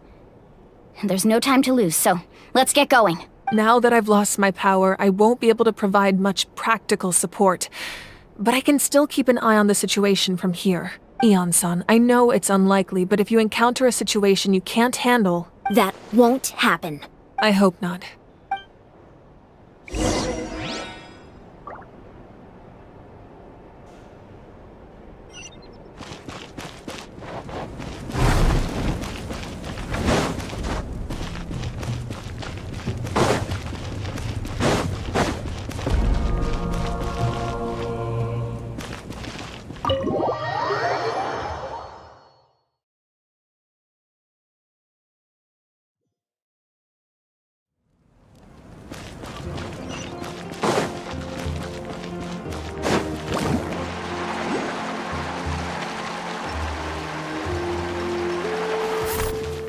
Off we go.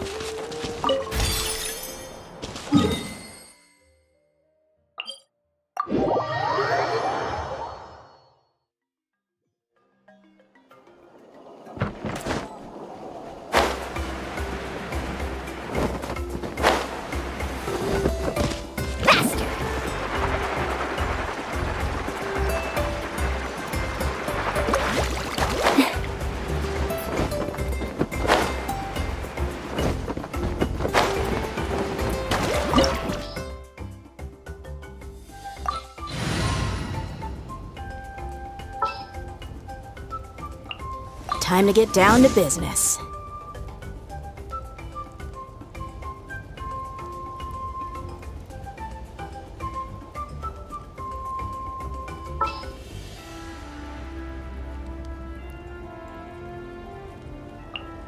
All is accounted for. Let's move out.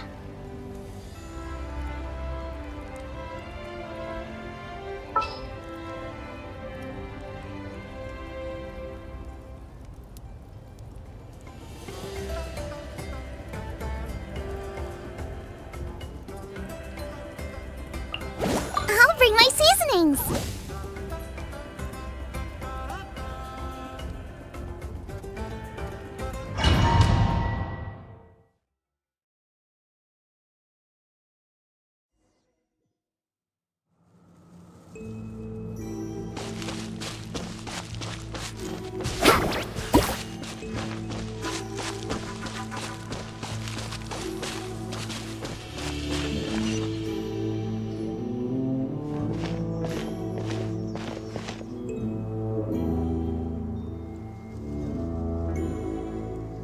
So we're underneath Natlan right now? It looks nothing like Paimon was imagining.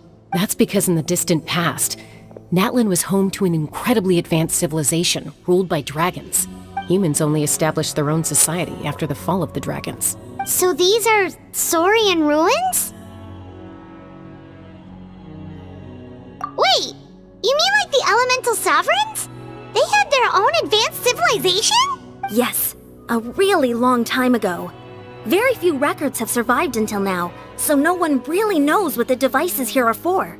These ruins have been abandoned for a long time, but with the recent increase in Abyss activity, the installations around here have somehow been activated again.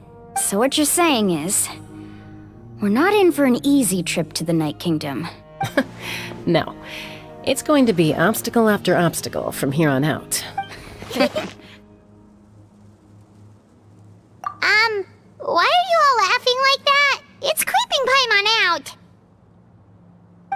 pre-adventure excitement kicking in. Right, guys? Of course. I'm eager to get started. Then let's go. We won't let anything stand in our way.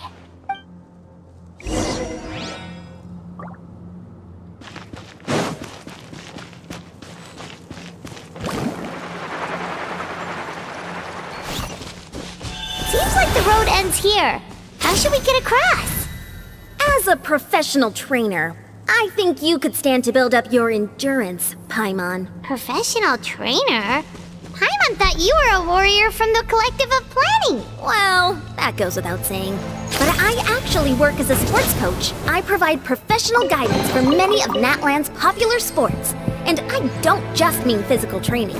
I design nutrition plans as well. Ah, so basically no sugar, no soft drinks, no grilled meat. Yeah, we'll be here all day if you list them out one by one. It's much faster to just focus on what's good for you. Such as? Vegetable juice. Want some? You know, Ian-san, Paimon feels like the two of us might not see eye to eye. Those guys look familiar. We've fought them before. Let's go. Show no mercy.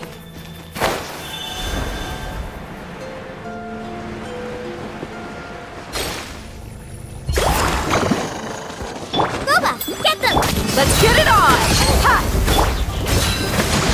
Woohoo! Woohoo! Let's shred, Darky! Eat this! Nice and spicy! Hi!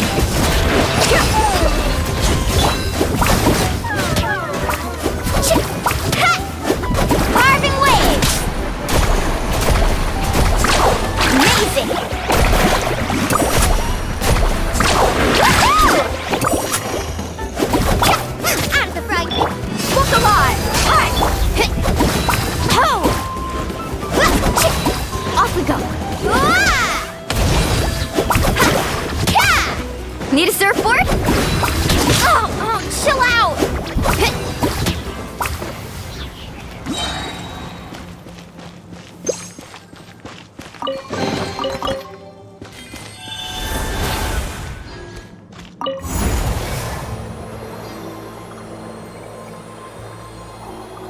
Whoa, the place we need to go seems really high up.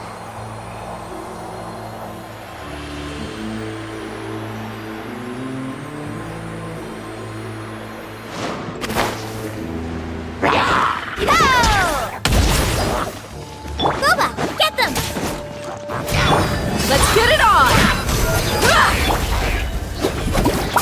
Ho! Need a surfboard? Faster! Off we go! Surf's up! Check this out! Best of luck! Thrust and rebound. Buckle up! Woohoo!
for it.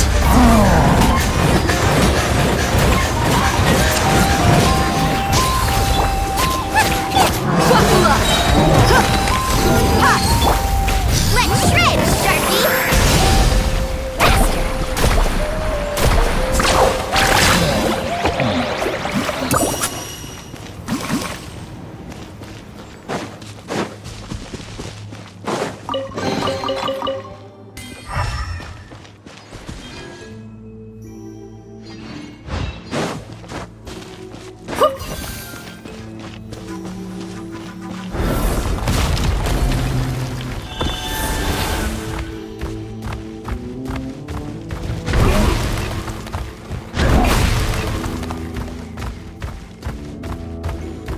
This is the final stretch. We just need to climb up, and we'll be there.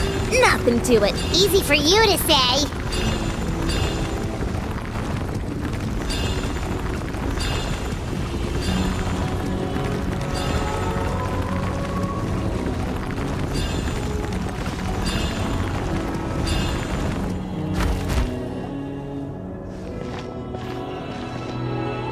This must be the entrance the Pyro Archon told us about. The one ripped open by the Abyss. Yes. There's something in the depths of this place that feels familiar, yet also foreign. We actually have to go in there? Okay, Paimon just needs to psych herself up. Don't push her through before she's ready.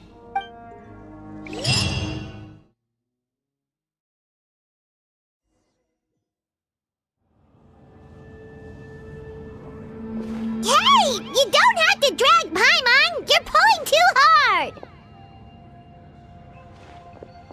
Looks like we made it.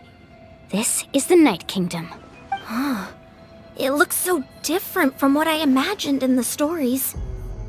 That overflow of energy is probably what trapped Kachina here in the first place. From this point forward, everything we know about the real world no longer applies. Anything can happen here. Paimon's more worried about how we're gonna make it out. We obviously can't go back the way we came. Do you see that patch of light on the ground? It's shining down from that fissure in the sky. Oh yeah, right in front of us. So that's coming from up there? Oh, it's so high up. Did we really fall that far down? Just like I said, our real-world knowledge doesn't apply here. We fell all this way, yet came out completely unscathed. If this was the real world, we'd have to climb our way back up to the entrance. But here, all we have to do is stand underneath the light and offer a prayer. That's it? You really think that little of Paimon? That's not even why Paimon asked! So that means all we need to do is find Kachina and bring her to this location. Exactly. This light is streaming in from the real world. It's a link between the two realms. The terrain looks difficult to navigate, and the visibility's not great either. How are we supposed to find Kachina in these conditions? Yeah, these floating black things don't look super friendly either. Those are all manifestations of abyssal power. Be careful. Ghost! A talking ghost! Calm down, I'm here to help. You're the ones who helped Vichama, right? Yes, I'm Vichama's friend, Malko. I was completely lost to this realm until I sensed a mysterious power calling out to me. It's like it was seeking me out, attempting to reassemble the pieces of who I used to be. Of course, it could only do so much. I'm sorry I can only appear before you in this imperfect form. No, we should be the ones apologizing. If the Spirit Speaker Stone hadn't become corrupted by the Abyss, we could have done much more, but we had to destroy it. Otherwise, Vichama and his tribe would have been in danger. Of course. Thank you for protecting him. I never imagined that, even after all these years, he'd still take such a risk for me. Under the power of the stone, it felt like our souls were connected. Turns out even our regrets were exactly the same. Whether in triumph or death, you want your best friend by your side. Exactly. That may not be in the cards for us, but it's not too late for you. You're looking for a young girl from the Children of Echoes, right?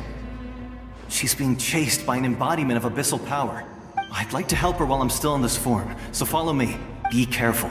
This place has been severely corroded by the Abyss. Paimon didn't realize it had gotten this bad. It's like a seething volcano ready to engulf our world at any moment. Ouch! Quick, get back here. You can't go wandering. Stick close to me. My power will be able to ward off attacks for the time being.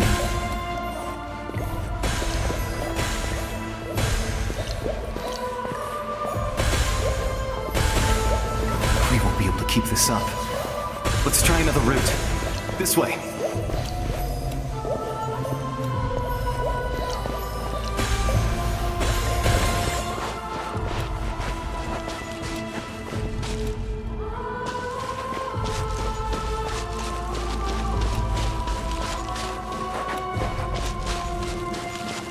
Not good. More monsters. We shouldn't waste our time on them. Woohoo!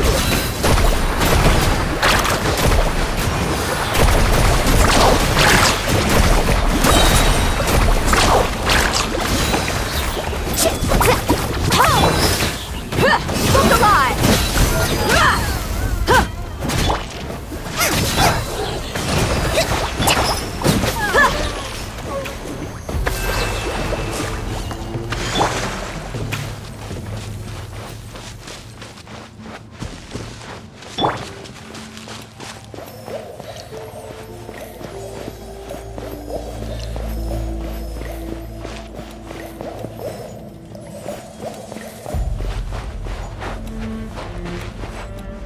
Oh, Paimon can't see anything! It's easy to get lost here. Just stick close.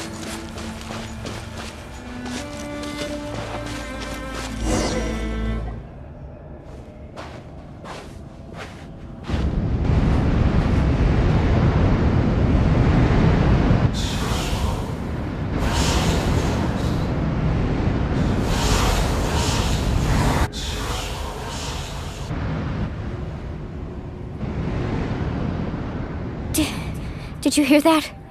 What? Never mind. It was probably just my imagination. Don't scare Paimon like that! I heard it too. It was a voice from the abyss. What did it say? Doesn't matter. It certainly doesn't harbor good intentions.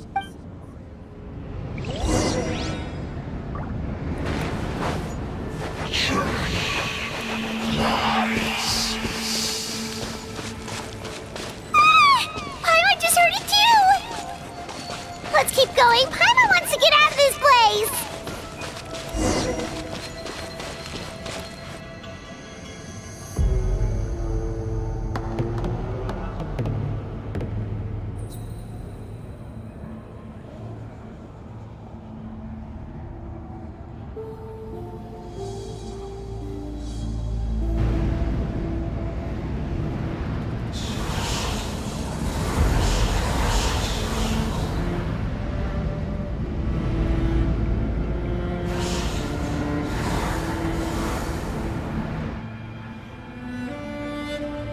We're here, Kachina!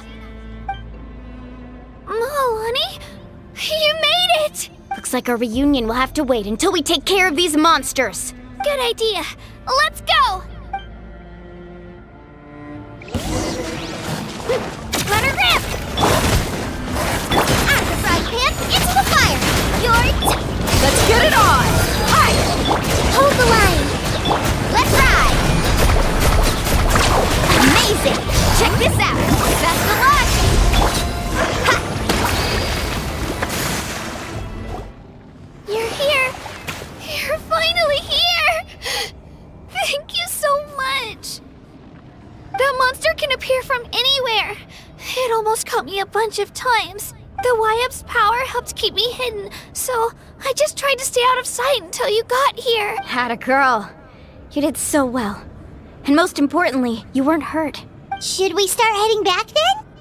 Actually, I have a request. Will you come visit the YF with me?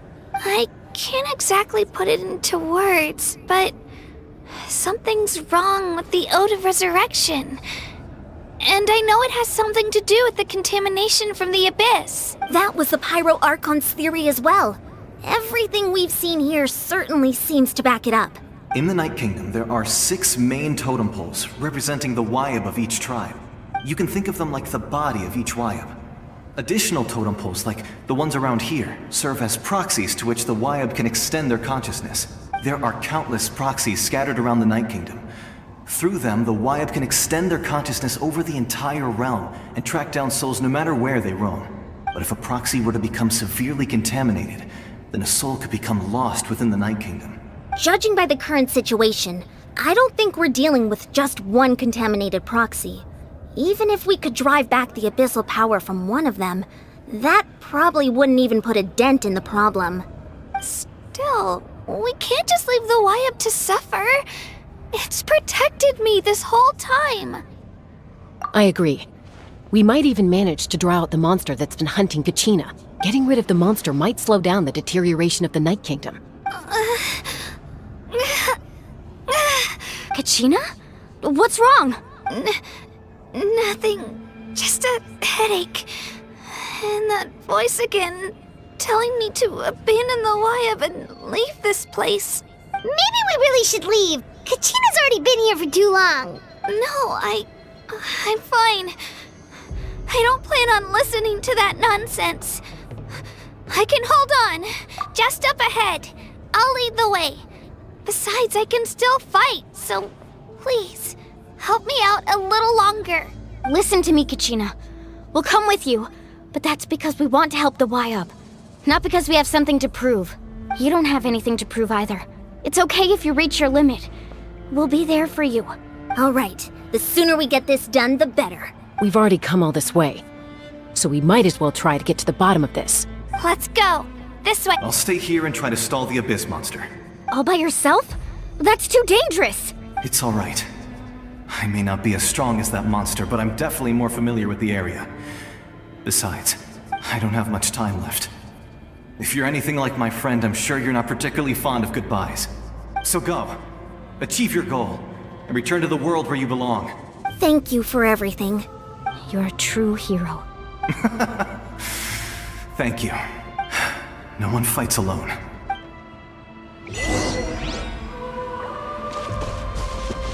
Does your head still hurt? Let me help you walk.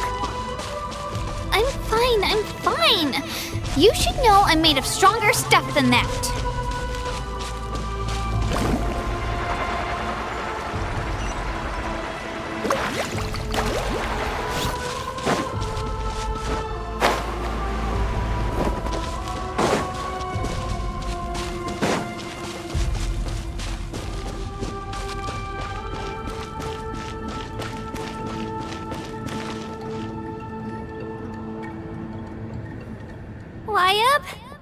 Wyab! I'm back! My friends and I are here to heal you. Wyab, can you hear me? Wyab? So we were right. The contamination is already too severe. It's preventing the Wyab from answering our calls. Alright, get ready everyone. Time to purge the abyssal energy from this place. Careful. We've got company. Already?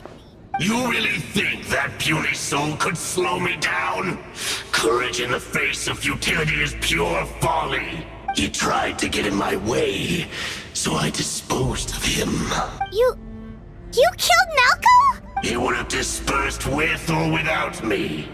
Rather than worrying about him, I would urge you to focus on yourself. You may have defeated others of my kind in the past, but underestimate me now, and it will be to your peril. No, the power of the Abyss is intoxicating. The destruction it seeks captivates like a masterful work of art. I strive only for the opportunity to see it up close.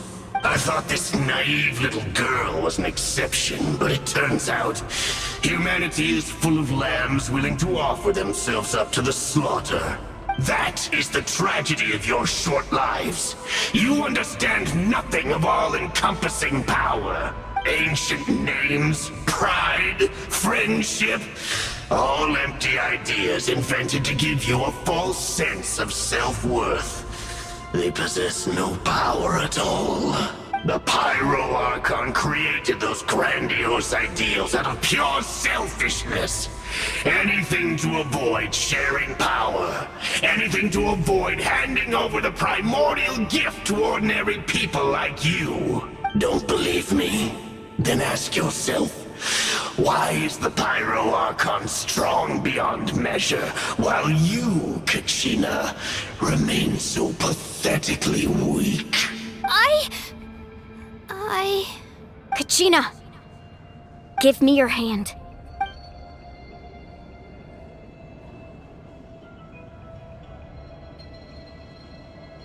Feel that? I'm right here next to you. Thanks, Moalani. You're right. I have nothing to fear, because I'm not alone anymore. You're right. Maybe comforting ideals don't have any power, but you also couldn't be more wrong. You've never had to work for your own strength, so you will never understand the true source of our power. What? The courage we have to stand before you and not back down? It comes from our friendship. The power lies not in the ideal itself, but in our commitment to upholding that ideal, and in our decision to stand together and fight! Well said! Let's go, Kachina. It shouldn't take more than 2 of us to handle an enemy like this. Sorry in advance, but you deserve what's coming to you! There aren't many in Natlan who can beat us when we're together. It's time he got a taste of that kind of power.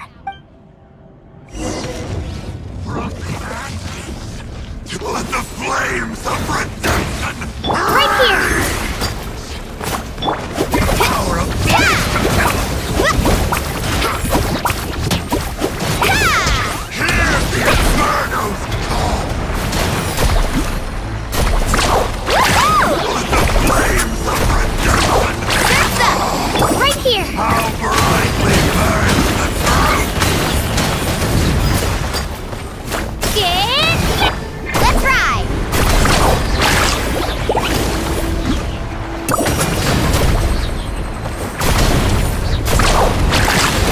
Let's shred, Sharky!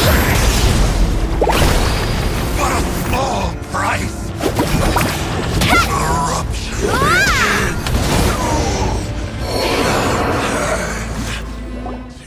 We won!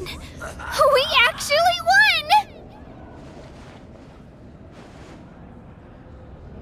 That's what he gets for underestimating you two. Fantastic work, Kachina! Absolutely fantastic! This makes me so unbelievably happy. I'm happy too, Moalani. Together we really are unstoppable! Huh? What's happening?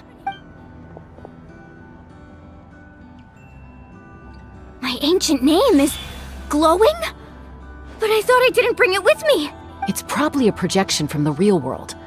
But that doesn't explain why it's glowing all of a sudden. Wait, does that mean you're...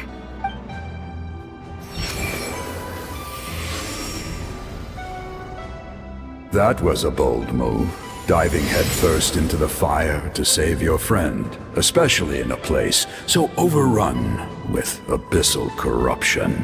Still, seeing you pull it off was really something. Everything you said was exactly right. As isolated individuals, we stand no chance against the power of the Abyss. It took years' worth of scars and lots of unnecessary suffering for me to understand that for myself. The Pyro Archon's plan will unite us as one. Everyone has a part to play. Only then will we have the power to defeat the strongest of foes. Who are you? Tupac, a warrior from the people of the Springs. I fought against the Abyss during the invasion 500 years ago. I've heard that name before. You were the giant who saved all of Natlan. Since you were able to awaken my words from your ancient name, that means you have fully embodied the aspirations of the Wayub. Under the name Umoja, you shall unite the tribes and save Natlan from its impending doom. Me? As long as blood still runs through your veins, even the tiniest spark of steel against stone can ignite a flame. Its blaze will become one with our vision for Natlan. Even amid everlasting darkness, our bonds remain eternal.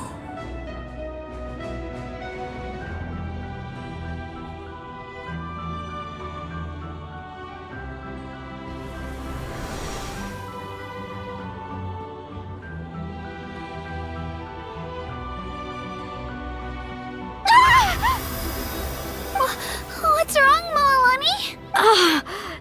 So many memories. My brain was just flooded with everything he once knew. So that's what happened. What do you mean? Did you just figure something out? 500 years ago, they foresaw the very crisis we're facing now. Efforts to save Natlan started all the way back then. We can go over the details once we get back. We shouldn't linger here longer than we have to. I know bits and pieces, but I had no idea Mualani was also part of the plan. This sounds like something that's going to need a lot of explaining. Let's focus on saving the Wayab first.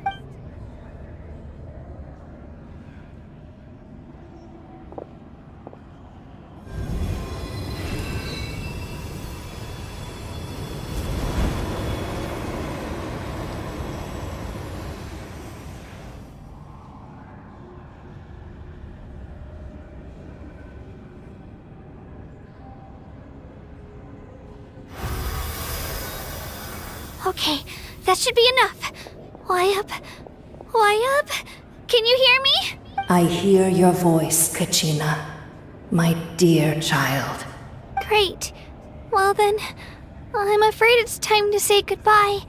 I just wanted to make sure you were okay before we leave, but we can't afford to stay here any longer. I was going to ask why you bestowed an ancient name upon someone like me, but it's okay. I'll keep searching within myself for the answer. I'll never stop trying to improve my strength. One day, I'll live up to the hero you saw in me. You are already an outstanding child in my eyes, Kachina. No matter what happens. Huh? You are all my most beloved children. It has always been my honor to protect and nurture you. Your ancient name is just that. A name. Much like your parents chose to name you Kachina, I also gave you a name, but it need not define you. Focus on who you want to be. You are already worthy of your name. Now, you need only devote yourself to becoming a better you. The story of your ancient name is for you to continue. Just like your parents, my love for you will never change. No matter what the future holds. Thank you, Wayab. It gladdens me to see the Pyro Archon's plan move another step towards completion. But it is time for you to leave this place. The situation here is getting worse. Go now, my children. Save Natlan on behalf of all you hold dear. I know we've never met before, Wayab, but I just wanted to say thank you for encouraging Kachina. It was exactly what she needed to hear. Whoa! What's going on? An earthquake? We're out of time. It's the power of the Abyss. Quick, we need to run! It's a Seelie! The Seelie opened the way for us!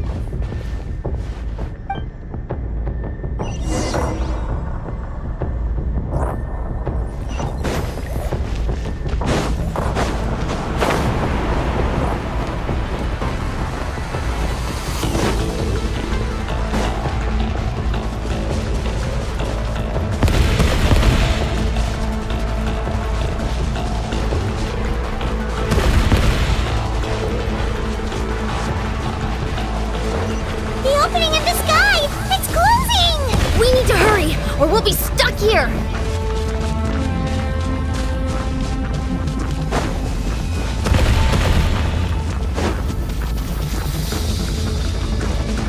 Watch out for the falling rocks! Quick, through the middle!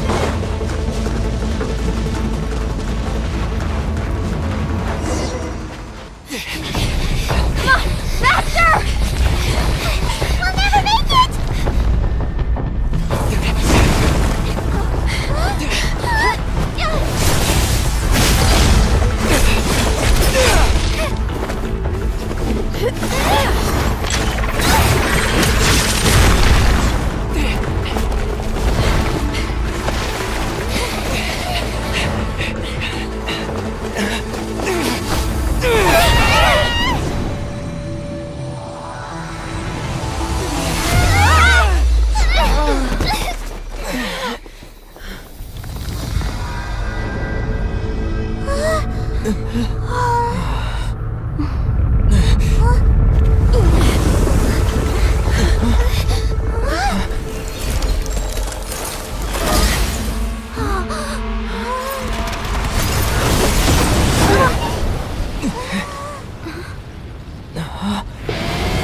You've done well.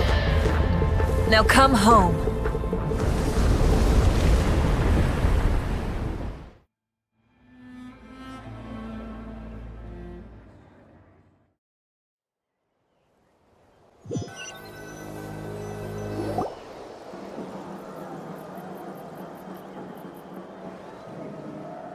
We're back! The Pyro Archon saved us. But she's not here. Yeah, didn't she say she used it all up? She's still in the speaker's chamber. What we saw in the Night Kingdom was just her consciousness. So you're saying her consciousness did all that? Every great display of power comes at a price. You must feel terrible, Kachina. Just hold on. We'll get you to a doctor soon. Let's get back to the stadium. The Pyro Archon said she'd have a doctor waiting for us. I recommend getting a full checkup, just to make sure no damage gets left behind. Paimon feels okay. What about you, Traveler? Right. You always seem to do pretty well against the Abyss. Let's get going. We need to share what we learned in the Night Kingdom as well. Right. The Y-Up mentioned something about the Pyro Archon's plan. What is it exactly? I'll let her explain everything. We're all a part of the plan now. Every move we make from here on out will decide Natlan's ultimate fate.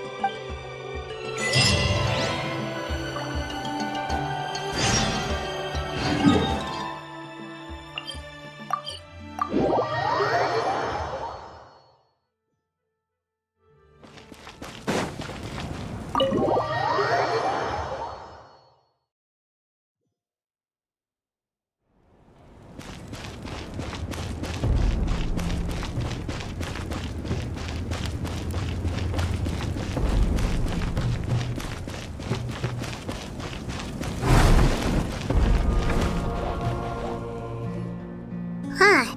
There's a lot less stuff here than before. It's good to see you all here in one piece. I know you must have a lot of questions, but let Koichi check you over first. It's best not to let any lingering effects of the Abyss go untreated. Thank goodness you made it back. I came here as soon as the Pyro Archon told me about your plan. Take a seat, everybody. I'll examine you one by one.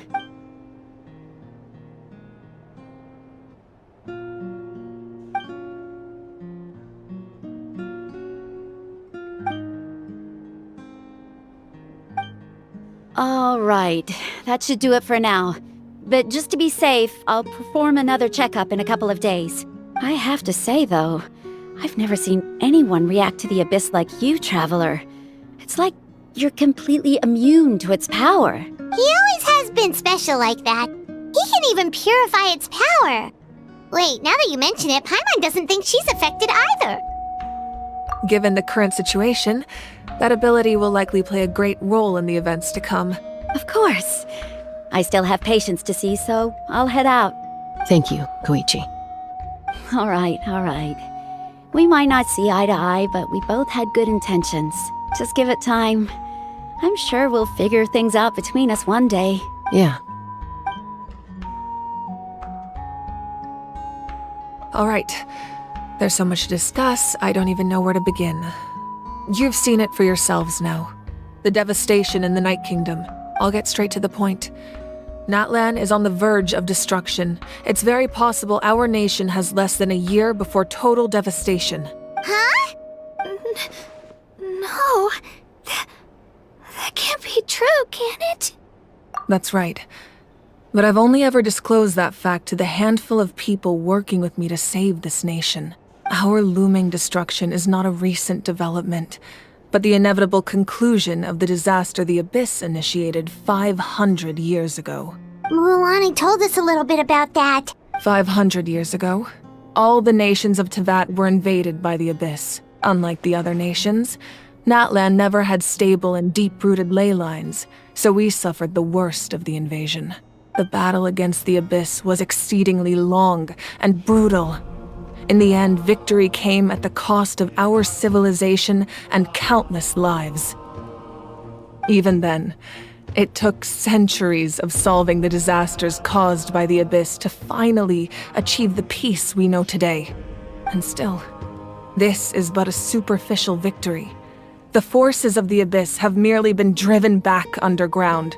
Their threat to Natlan remains as real as ever.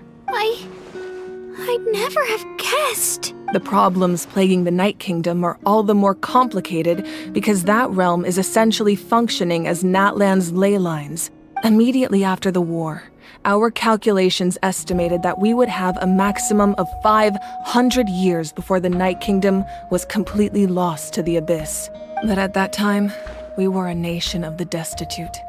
Our people no longer believed in victory, nor did they hold hope for the future. Our civilization was dying, our faith crumbling, and the line of power passed down from the Wayab nearly severed. If we didn't bring the nation back together, it would be foolish to even dream of defeating the Abyss in the future. So, the Archon had a long and involved discussion with the heroes of each tribe, and finally came up with a 500-year-long plan to save Natlan.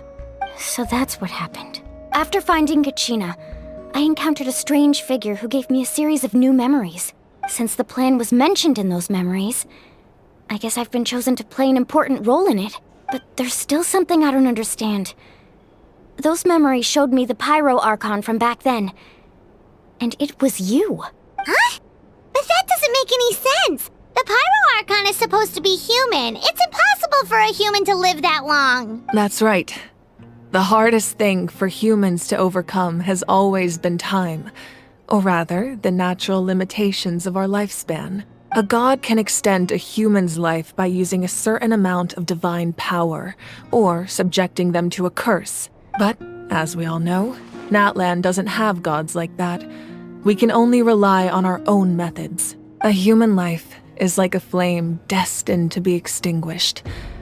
500 years ago, I placed my life within the sacred flame. Only by dying before my time could I have the chance to wake up again. So, in other words, this is your second life? Yes. We only managed to defeat the Abyss all those years ago because the tribes came together as one. If the Natlan of the future was to have a fighting chance, the Pyro Archons that came after the war had to rebuild the decimated tribes. The goal was to reunite the people and restore the strength of each tribe's Wayab. Once a tribe was back to its full strength, the tribe's Wayab would select a hero, indicating the tribe was once again ready for war. The Chosen would then stand by my side in defense of our nation, just like great heroes of old 500 years ago. So that means I'm one of the Chosen? That's right. You bear the ancient name Umoja, the same one held by the hero from your tribe 500 years ago. It means unity. After your adventure in the Night Kingdom, I trust you've come to fully understand the meaning of that name. So in other words, you always knew who the Wayab were going to pick from each tribe? Yes. According to the plan, each tribe was supposed to have been fully restored by the time I awoke. But something went wrong along the way. The 6 heroes successfully inherited the ancient names from 500 years ago, but the intel regarding the plan wasn't passed on to them. Once again, it comes down to the deterioration of the Night Kingdom. Communication between the Sacred Flame and the Wayab has been blocked. Just like how the Ode of Resurrection failed to bring Kachina back. Exactly. It's just another tactic the Abyss is using against us. The Abyss may not possess intelligence, but its methods certainly aren't easy to counter. If we want to unblock that information from being passed on, my presence alone isn't enough. The ancient name-bearer must establish a greater connection to their name. So, I've tried my best to help them from the sidelines.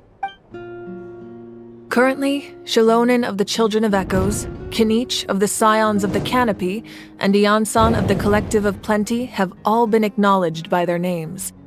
During your adventure, you too earned the acknowledgement of your Wayab, Mualani. In the process, you gained the memories stored within your name. But we have less than a year! Yes, but we have no choice. We cannot start the plan until all the heroes have been gathered. That's also why I haven't been able to take action despite the urgency of the situation. But if you knew this whole time, Why didn't you just tell me about my role in all this? Wouldn't that make everything go a lot faster? Perhaps, but the opposite could also be true. Knowing your destiny too early could mean failing to realize your full potential. Just like your determination to save Kachina, I hope your commitment to this endeavor comes from your own strength of will, rather than a sense of obligation. So I suppose you're not going to tell us who the final two heroes are then? That's right. Their time is yet to come. Putting pressure on them beforehand will only hinder their development. I can only trust in the judgment of the Wyab. I have never believed I could solve this crisis alone. In fact, it was precisely because I chose to trust and rely on others that we managed to get this far. Natlan's salvation lies not in its Archon or any singular individual, but in us all. You're quite perceptive, aren't you? I thought I might get away with avoiding the topic. Huh? Oh, right! All of the stuff you stored here before, where did it all go? Even though I sacrificed my power, I still needed a contingency plan to ensure you would make it back from the Night Kingdom. After all, I was the one who allowed you to take that risk, and Mualani has an important role to play in my plan. In addition to their sentimental value, the items I stored here held a much more important purpose: fuel. Fuel? So back then, that's why you... Yes. The stories embodied by those items are certainly important, but there's an even more significant trait they all share. Every item belonged to a hero of Natlan. Over time, they became imbued with a certain amount of contending fire from being carried in battle. On their own, each item's power is limited, but together, their combined effect can prove quite useful in a dire situation. By burning those items, I was able to activate the contending fire stored within them to open the boundary between the two worlds. It was a rather crude approach, so all their power was depleted in an instant, as you can see. But weren't they all precious treasures? What about their stories? That's exactly why I dragged you all here. No matter what, I never wanted the Pyro Archon to have to use that power. Oh, I'm so sorry. You have nothing to be sorry for. You all deserve my thanks, actually. If you hadn't saved the totem pole, that area of the Night Kingdom would have been forever lost to the Abyss. And then, it would only be a matter of time before the Children of Echoes was met with disaster. Besides, when those heroes entrusted their belongings to me, or the Pyro Archon of their time, it was out of a desire to contribute to Natlan's survival. If they knew those items helped save the present-day heroes of Natlan, they would not mourn their loss. Even when you put it that way, I still feel bad. There's no need. Remember what I told you about time? The people and the events of the past are never truly lost to us. We simply carry them with us in a different form. In that sense, we didn't lose anything at all. If you still have regrets, let them fuel your resolve in the battles to come. Your deeds will become new legends and nurture new forms of power just like the items once stored here. Well, we'd still like to return the favor. Well, if that's the case, just treat me to a drink sometime. Now that Kachina has returned, we can finally hold the victory feast and celebrate your team's triumph in the Night Warden Wars. And we could all use the rest, that's for sure. Plus, you'll be able to silence everyone who doubted you once and for all, Kachina. Still, now that I know the danger we're facing, having a victory feast doesn't feel right. Try not to let it get to you. It's important to stay calm. Worrying about it will only affect your judgment. All right, you should head out. I'll join you in a bit.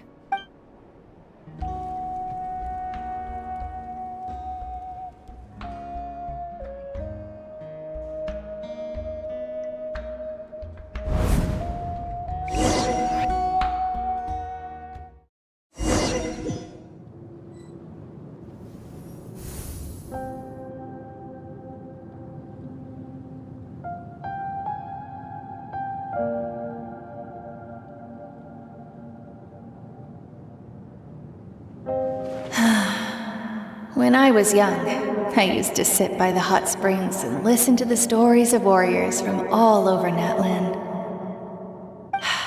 They attract people from all walks of life. Friends come easy here, no matter what tribe you're from.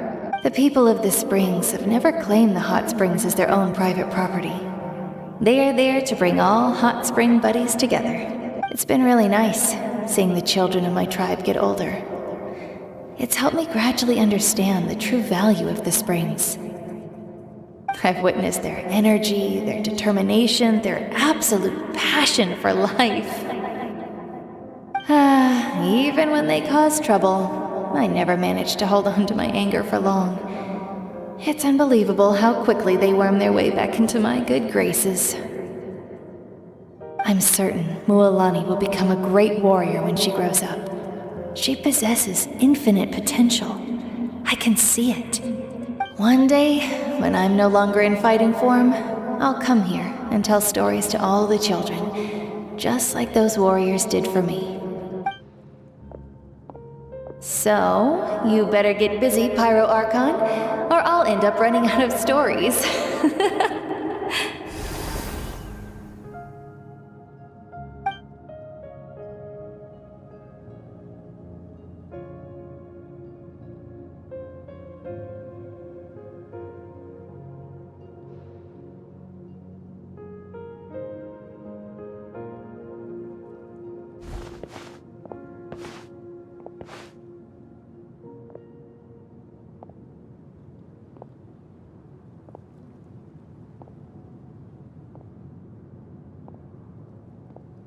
Our nation is engulfed in darkness. Our tribes stand divided, and yet you promise victory in the distant future. The Abyss is a cunning enemy, one that I faced in battle many times. Were that not the case, I would never understand exercising this degree of caution. My rage will never know absolution, and my power will no longer aid you in victory. But you came to me because you knew you could convince me with just a single sentence. I understand your choice. The heroes of today will forge the path ahead with blood and fire. Just remember to earn us the victory we are owed. Otherwise, rest assured, I'll find a way to collect the debt. For Natlan.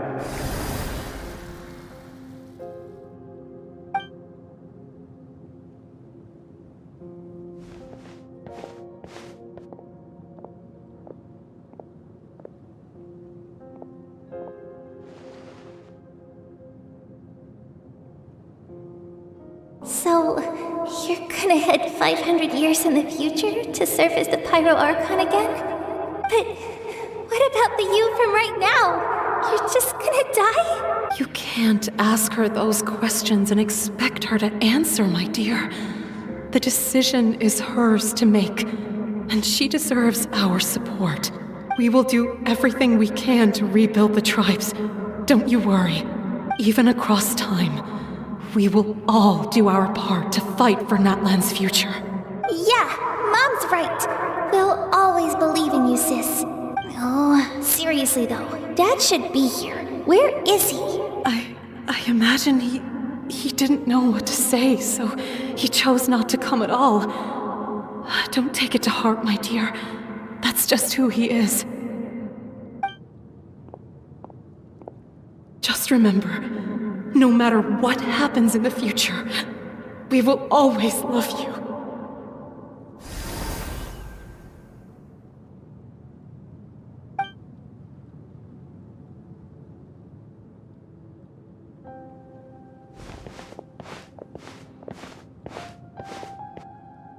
I'll come find you one day. I know I can't live that long, but I'll think of something. There has to be a way for us to meet again one day. If there's an answer out there somewhere, I'm gonna find it. So, don't forget about me.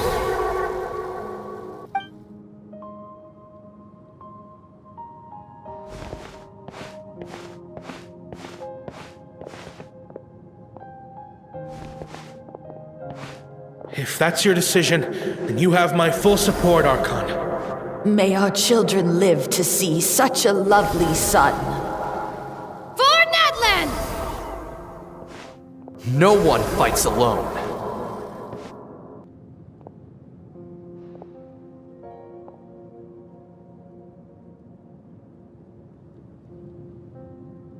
The rules are my legacy. They shall grant us the strength to overcome the next tragedy. War forged the 6 tribes, taught us how to fight, instilled in us what it means to love. Who will be the one to bring this to an end?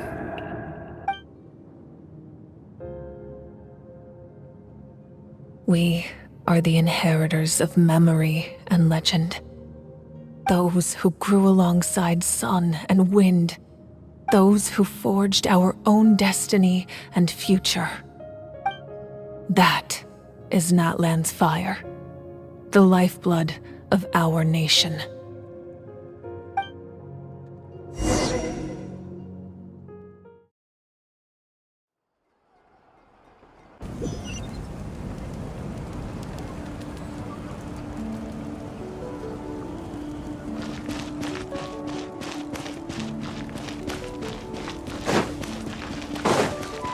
Carving waves!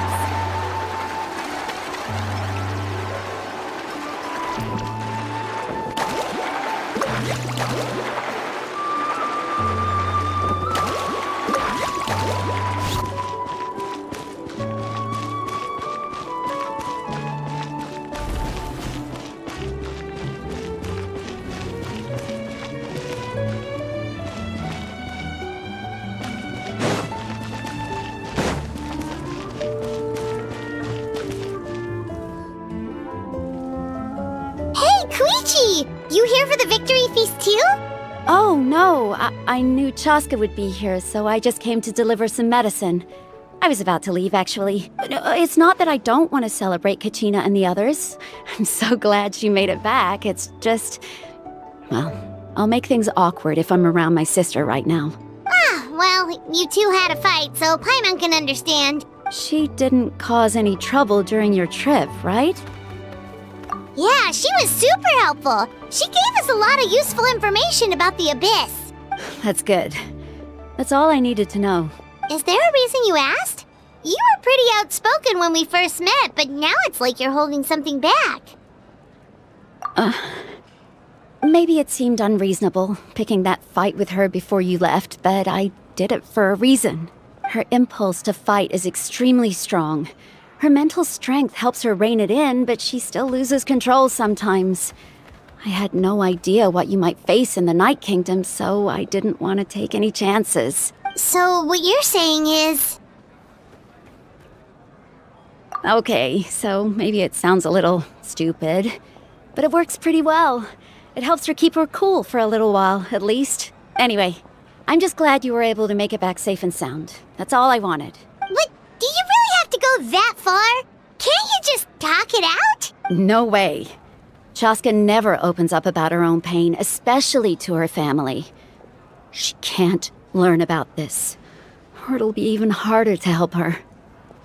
I appreciate the understanding, and don't worry. I'll find a way to help her ease this burden. Anyway, I need to get going. Enjoy the celebration. Oh, and if you ever need a doctor, you know who to find. Huh. Who would have thought there was a deeper reason behind their arguing? In the end, it's all the Abyss's fault. Paimon's had enough of them.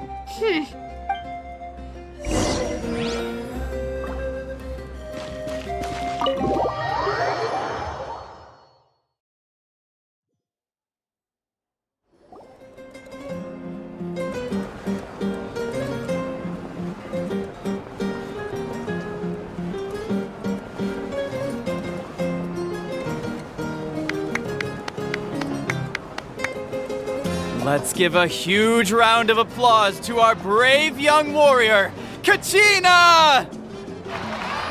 Woohoo! Well done, Kachina! Thank you, everyone! I'm so glad I finally made it! I always knew you could do it! With so much potential at your age, you have a great future ahead of you. You're one to talk. Don't think I didn't know you were the first person to abandon your team. I'll be dealing with you when we get back. I had no choice! My friend invited me, I couldn't just say no! Oh, really? So you weren't just trying to get ahead in the first round? I wasn't, I swear. I just happened to find that bearer injured in the wild, so I stopped to bandage his wounds. When he insisted on repaying the favor, what was I supposed to do? I'm just one person. I figured Kachina would have no trouble replacing me. But the fact of the matter is that after your departure, everyone else started thinking about swapping teams too. I'm really sorry, Kachina. It was wrong of us to abandon you like that. It's amazing that you still made it all the way through to the Night Warden Wars. That's the highest honor. So, what about you guys? Did you make it far? Our team captain drank too much the night before the competition and turned up late to the stadium on the day. We got disqualified. Serves you all right. No sympathy from me. Alright. There's no need to be like that, Uncle Pakal. Dear friends, I'd like to say a few words. Firstly, I'm grateful to my friends and our great Archon for helping to bring me back. This traveler and his companion Paimon are some of the strongest people I've ever met. If they were allowed to participate in the pilgrimage, I have no doubt that they'd win the whole thing. They've agreed to let me learn from them. With their help, I believe I can become even stronger still. And let's not forget my good friends, Moalani, Chaska, Kanich, and Ayan-san. They all helped the Traveler and Paimon figure out a way to bring me back from the Night Kingdom. They too deserve to be called our heroes. So, please give another round of applause for them. Thank you so much. Well said! I'll drink to that. How does it feel being a hero, Kachina? To be honest, it's a bit overwhelming. It all just feels so surreal. Well, you better get used to it. Next up, undefeated champion! Hey, please don't make fun of me.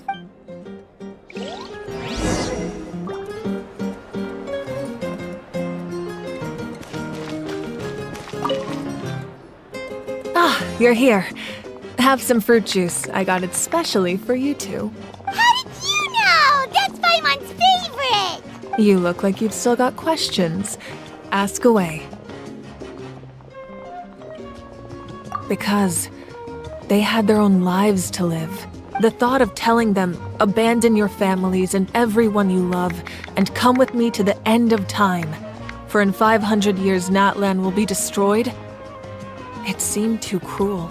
You could just as easily point out that everything in this world would come to an end eventually. But life is short.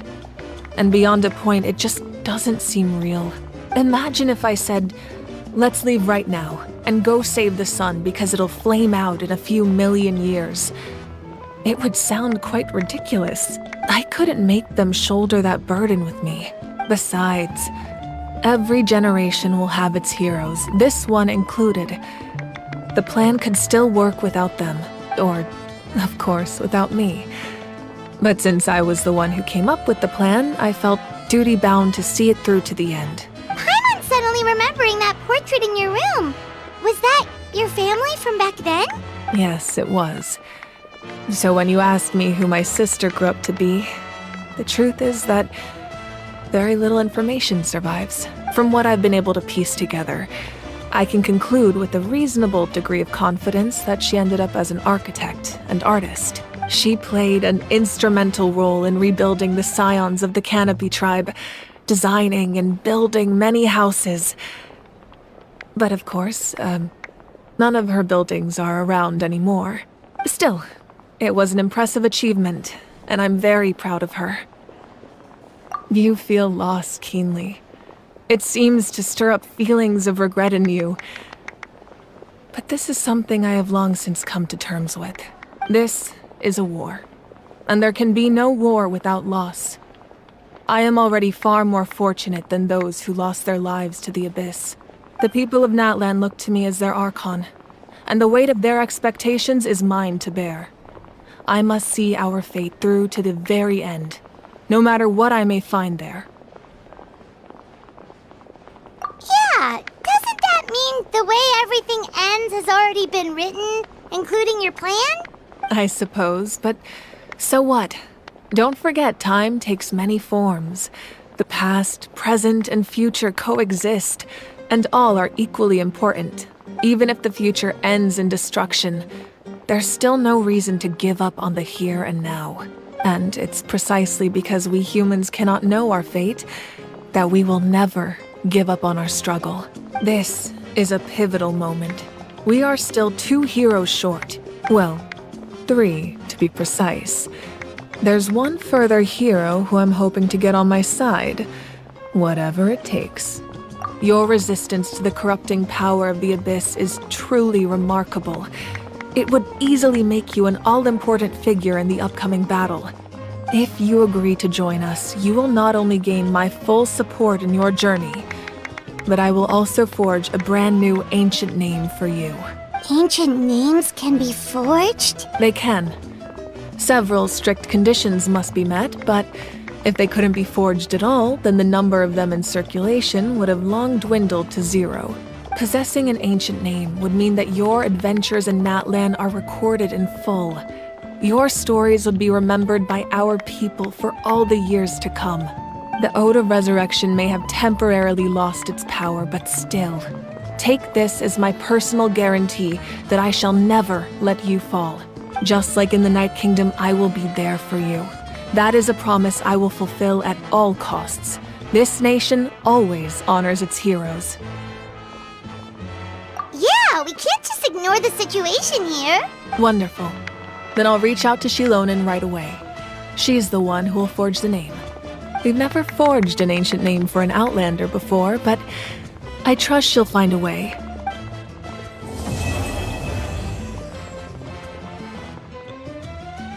My lord, we've received word that the Pyro Archon has lost much of her power. Although your injury complicates things, this is most certainly the opportune time to seize the Gnosis. Victory and defeat are rules, not outcomes. I have never taken advantage of an opponent in a time of weakness, and I don't intend to start now. As for you, I must confess, I did not expect that little trick of yours to save the day. No matter how dense the fog, as long as the sun remains, we cannot turn day into night. She could have dispelled it. She simply chose not to. You don't have much time, and you're injured on top of that.